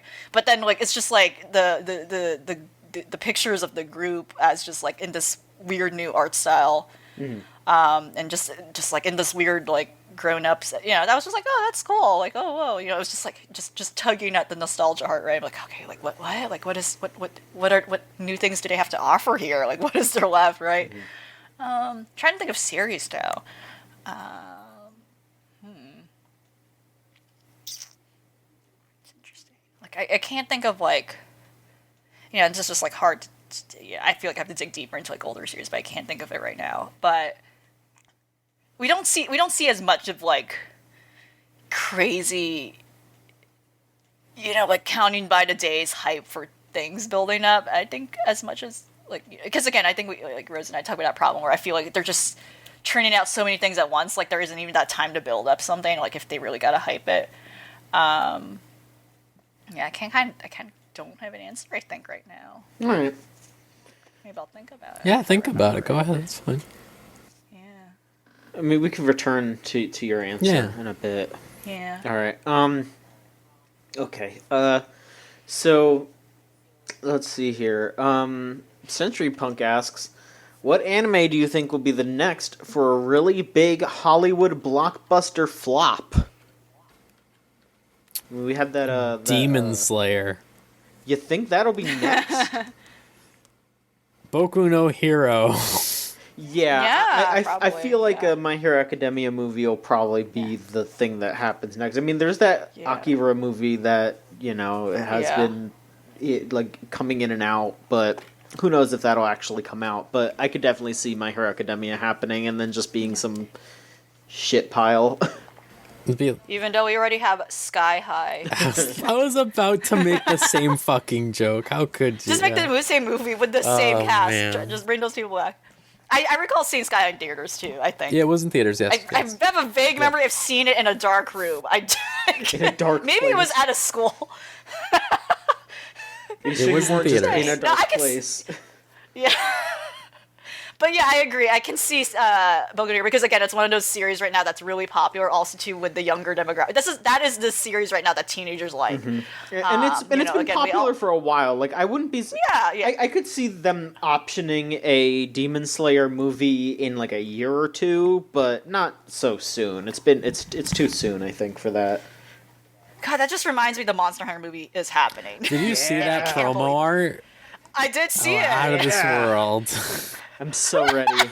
I'm so fucking I ready. unfortunately have to watch it. Yeah, same. I need to know. Unfortunately? I need to understand. Oh, I'm. We're not all ready. Resident Evil freaks, okay? I don't know. Yeah, I'm not ready. I'm ready. Oh, Fucking no. ready. Let's see here. Cherry Tenmei on Twitter asks, "Do you ship?" Okay, here we go. Do you ship Aruma X Ameri, Aruma X Clara, or Aruma X Alice? And why is it Aruma X Alice? Because they're meant for each other, clearly. Have you seen the way that he thinks about Iruma? If you don't know, Asmodeus is Alice. Oh, okay. Yeah. We call him Ass a lot, Yeah. so Yeah, I he's know it Ass. gets lost. But his name is just Alice. Yeah. They never They say never it, say though. the mom says it, that's for sure. The horny mom. She really. I kind of agree with you because I've seen the most affection coming out of him to Iruma in terms of like he genuinely respects Yeah. him as a person, whereas the other two, yeah, like again, those make sense in terms of like the shipping wars we might have in the series, right? That makes sense because. Yeah, they both kind of express this sort of attraction to him and like him a lot. You know, Clara has outright said, like, you know, she outright said at the end of the episode where, like, Yeah. she's introduced, was like, I'm going to win your heart at some point. You know, like, but again, like, you know, Clara's, like, very ambiguous about, like, what she means. What when he says, like, reality Omri clearly is has a to her. yeah, like, what is that? And then Omri, like, clearly has a weird, like, infatuation with him, you know, where she, in a way, it's still kind of confused about, like, is she just, like, I don't know. Yeah, I don't know.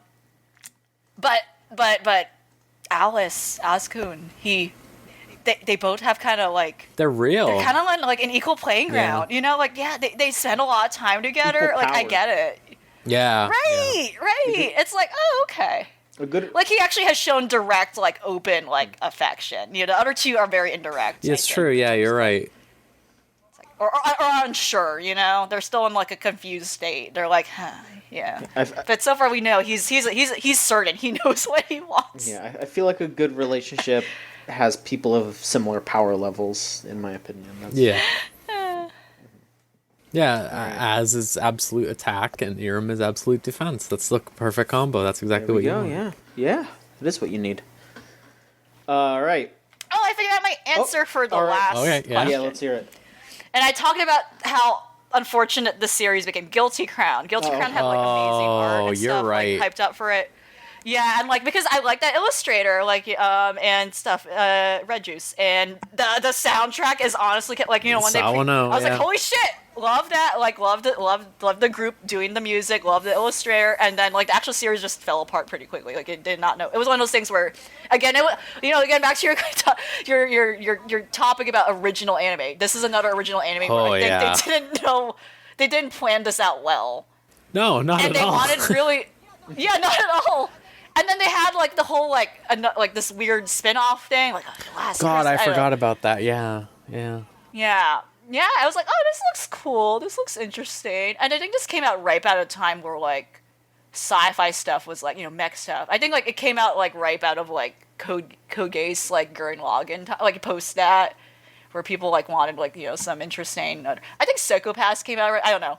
But, like, just it had that weird look about it that was like, oh, this is interesting. This could be deep. I don't know. But yeah, I watched it. It was like, oh yeah, it was pretty, but then it was like, yeah, the story wasn't good. The characters were bad. None of them were memorable. Yeah, except for that one twisted girl who like people love because her butt like bumped up against like her AI, the hacker girl. I forgot her name. Oh yeah, no, I know what you mean. I know People what you're liked her. talking about. Yeah, because there was a moment where she like butt bumps her computer. And Yeah, one moment. it became like a repeat. Like for There were ages, like three oh, moments no. where that happens. I just my roommate watched it recently. There was and a I lot of like, horny things in wow. that thing too. There were a lot of horny things in that series too. That I think that's what salvaged it in some way. But yeah, it was a disappointing series. It's like, oh man, yeah, this could have been like an interesting franchise thing, but yeah. All right. Well, we got a question and an opinion from Trixie. Which do you all want first? Let's do the opinion first. How about that? Since it's our one opinion, I think, right? You said so. Yes.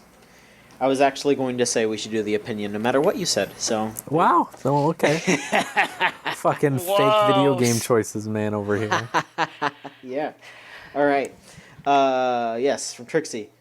Aizokin delivered its best episode yet with episode 9. Beautifully directed and animated despite being a transitional episode between arcs. It manages to deliver my favorite gags, such as Asakusa mouthing off sound effects, and letting us see Kanamori's background and childhood to wonderful effect.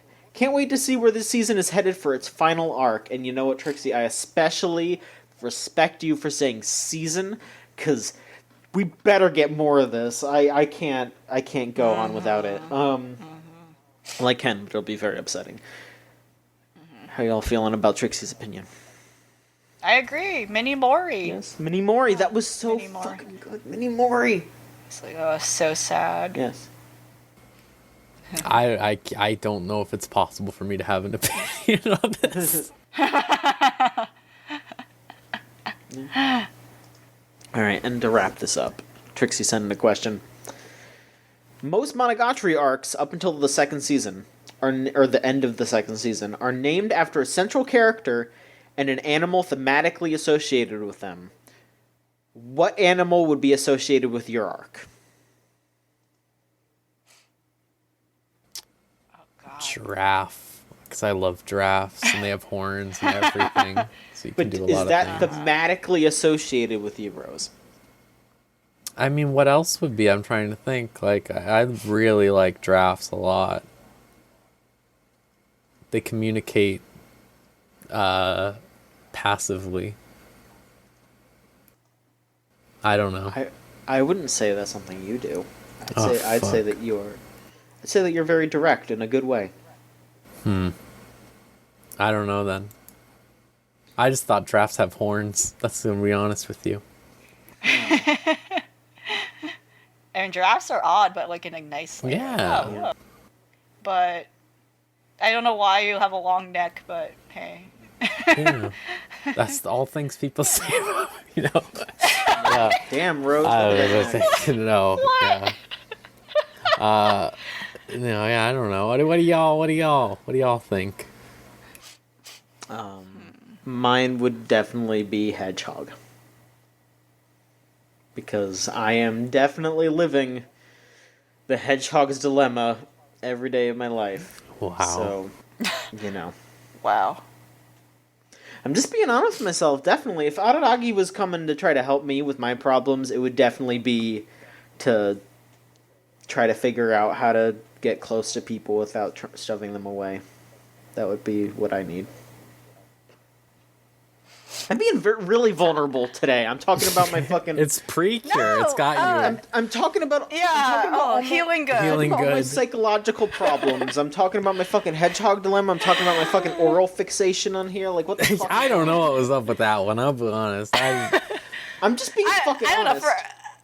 a recommendation for that. I think people like I don't know if I for some reason I read stuff about it where like I think people recommend things like bite on like a vegetable, like just have a vegetable around you, like a carrot. There you go, a queen carrot. I need to. So it's healthy. I need to just buy some gum. That's what I need to do. That's what I used to do. Yeah, there you go. when I Also, had gum is that, also yeah. good. Yeah, gum is. When I was also stopping good. smoking, that's exactly what I did to stop the oral fixation around that sort of thing. That and styluses for the DS was the two things. No, I mean. Yeah, things like that. Yeah, my styluses are fucked up because of that. Like I don't let people use my styluses because I always have them in my mouth. So yeah.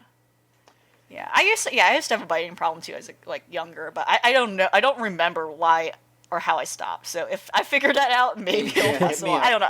I don't know if I don't remember what stopped me. I don't remember. Oh, maybe I replaced something else problematic about me. You just haven't noticed it yet. And I don't realize it. Yeah. I guess it'll come to me. My answer to this question. Well, I love penguins. I really love penguins. My Discord name's literally Tuxedo Birdie, right? But I don't think thematically that fits me. I would say maybe a cat. I don't know. I, for some reason, always feel like I have this weird connection with cats in a way that's not that I like them. I think I'm actually a dog person. I think I prefer dogs technically, but I love them both. I'm like, oh yeah. But I don't know. I feel like, not to say I'm cat-like, but I'm like, I feel like I have the attitude of like what a cat is like. Sometimes they don't give a shit, and it's just sometimes they're just off the rails. I don't know. I feel like Schrodinger's cat. There you go. Am I really there? I don't know. I think that's my answer. I mean, am I in that box? I don't think so. I was gonna say if we're going by Monogatari logic, then that would mean that there was like an evil, sexy LV that like goes and kills people. That would be like probably. Yeah, that sounds like something that would happen though. I don't know. Yeah, I could see it. I can't control that, unfortunately. Yeah. But like a Schrodinger's cat version thing, that would be interesting. I could see that. Yeah. All right. Yeah. Okay. All right, well, that's all the questions. If we're Oh wait, we do have another question. Oh yeah. There was like a spillover Bakuno question. Oh shit. Oh, you're right. Shit, you're right. I almost forgot about that. Yeah. Yeah, good catch. It was I just remember it. It was like, what would your Bakuno be, and like, what is your favorite arc? Like, or favorite time period from the series. Yeah, let me scroll up to get an exact quote for that one because it's in here. It's gotta scroll. Almost. Okay, yes, it's from Yuri Librarian on Twitter. Yes, if you had a Bakuno name, excellent title. Yes, it's Ashley. Ashley is a good friend. Was on Chooch for a hot minute. Great person. We love you, Ashley. But yes, if you had a Bakuno name, what would it be, and what was your favorite year/storyline? Okay. So I guess we can hit our favorite storyline first. I mean, for me, honestly, I think my favorite storyline was. I think my favorite overall storyline was like the mob story, like with Pharaoh and like that group of guys. I think that was probably my favorite like story. Like obviously, Jacuzzi's my favorite character, but I think that like overarching plot of like the mob and them getting immortality and like doing what they do. I thought that was like maybe the most fun overarching story of that anime. What about y'all? I like Claire's whole thing. That's my favorite part, straight up. I just like the not knowing who the rail tracer was cool, and then finding out the rail tracer is this warped man who just is fucking confident as hell, like ruled, and just beating the shit out of like all the bad people. It was like, all right, this guy rules. This kicks ass. I really liked that a lot. Yeah. How about you, Elby? Yeah, wow, we all have different answers. I liked the weird, the whole thing with Lad Russo, actually. Okay. I liked that whole thing that were like, they're, in a way, like, they don't explain it that much, but I don't think you need to for this case, right? Mm-hmm. It's like kind of like this fucked up human being, and these group of individuals who meanwhile just have their own, like, intentions as to why and I think they were the most clueless technically too, which I thought was funny, like in a way, like they were the most like possibly threatening out of these cast of characters in a way, but yet they were the most clueless as to what was going on. Yeah, they were just like they were blind fury. They never. I don't recall if they actually did technically find out about the immortality elixir actually in this arc, at least, right? So like I in the Pussyfoot arc, and I just liked how they were participating in this madness just to this idea of, we're gonna take over a train, like they're, and or at least if they knew about it. Again, I don't remember, like, or they just didn't understand the ramifications of it as everyone else, right? They never really changed from their like particular goal in mind. So the white suits basically, as they were called, right? The Russo family white suits. Like I thought that was really good. My name, I'm looking at like a name generator right now, and I think we found a name generator that was just like, what's your Italian name? What? Oh gosh, wow! There's like this thing says things like Suica dodos. Whoa. Hang on, I gotta scroll back up and look at the one that I got. What? Letty Kandar. I got raffled rotched. That was what I got. Raffled rotched. Oh my god. Eudoxia Kosia. Oh. These are messed up. This is hard because you could just arrange any like amalgamation of letters that shouldn't go together, and I think that's it. I'm fine with that. That becomes your mob. And everyone has a last name. Yeah, everyone has a last name, so it's like I can't go by a weird one name.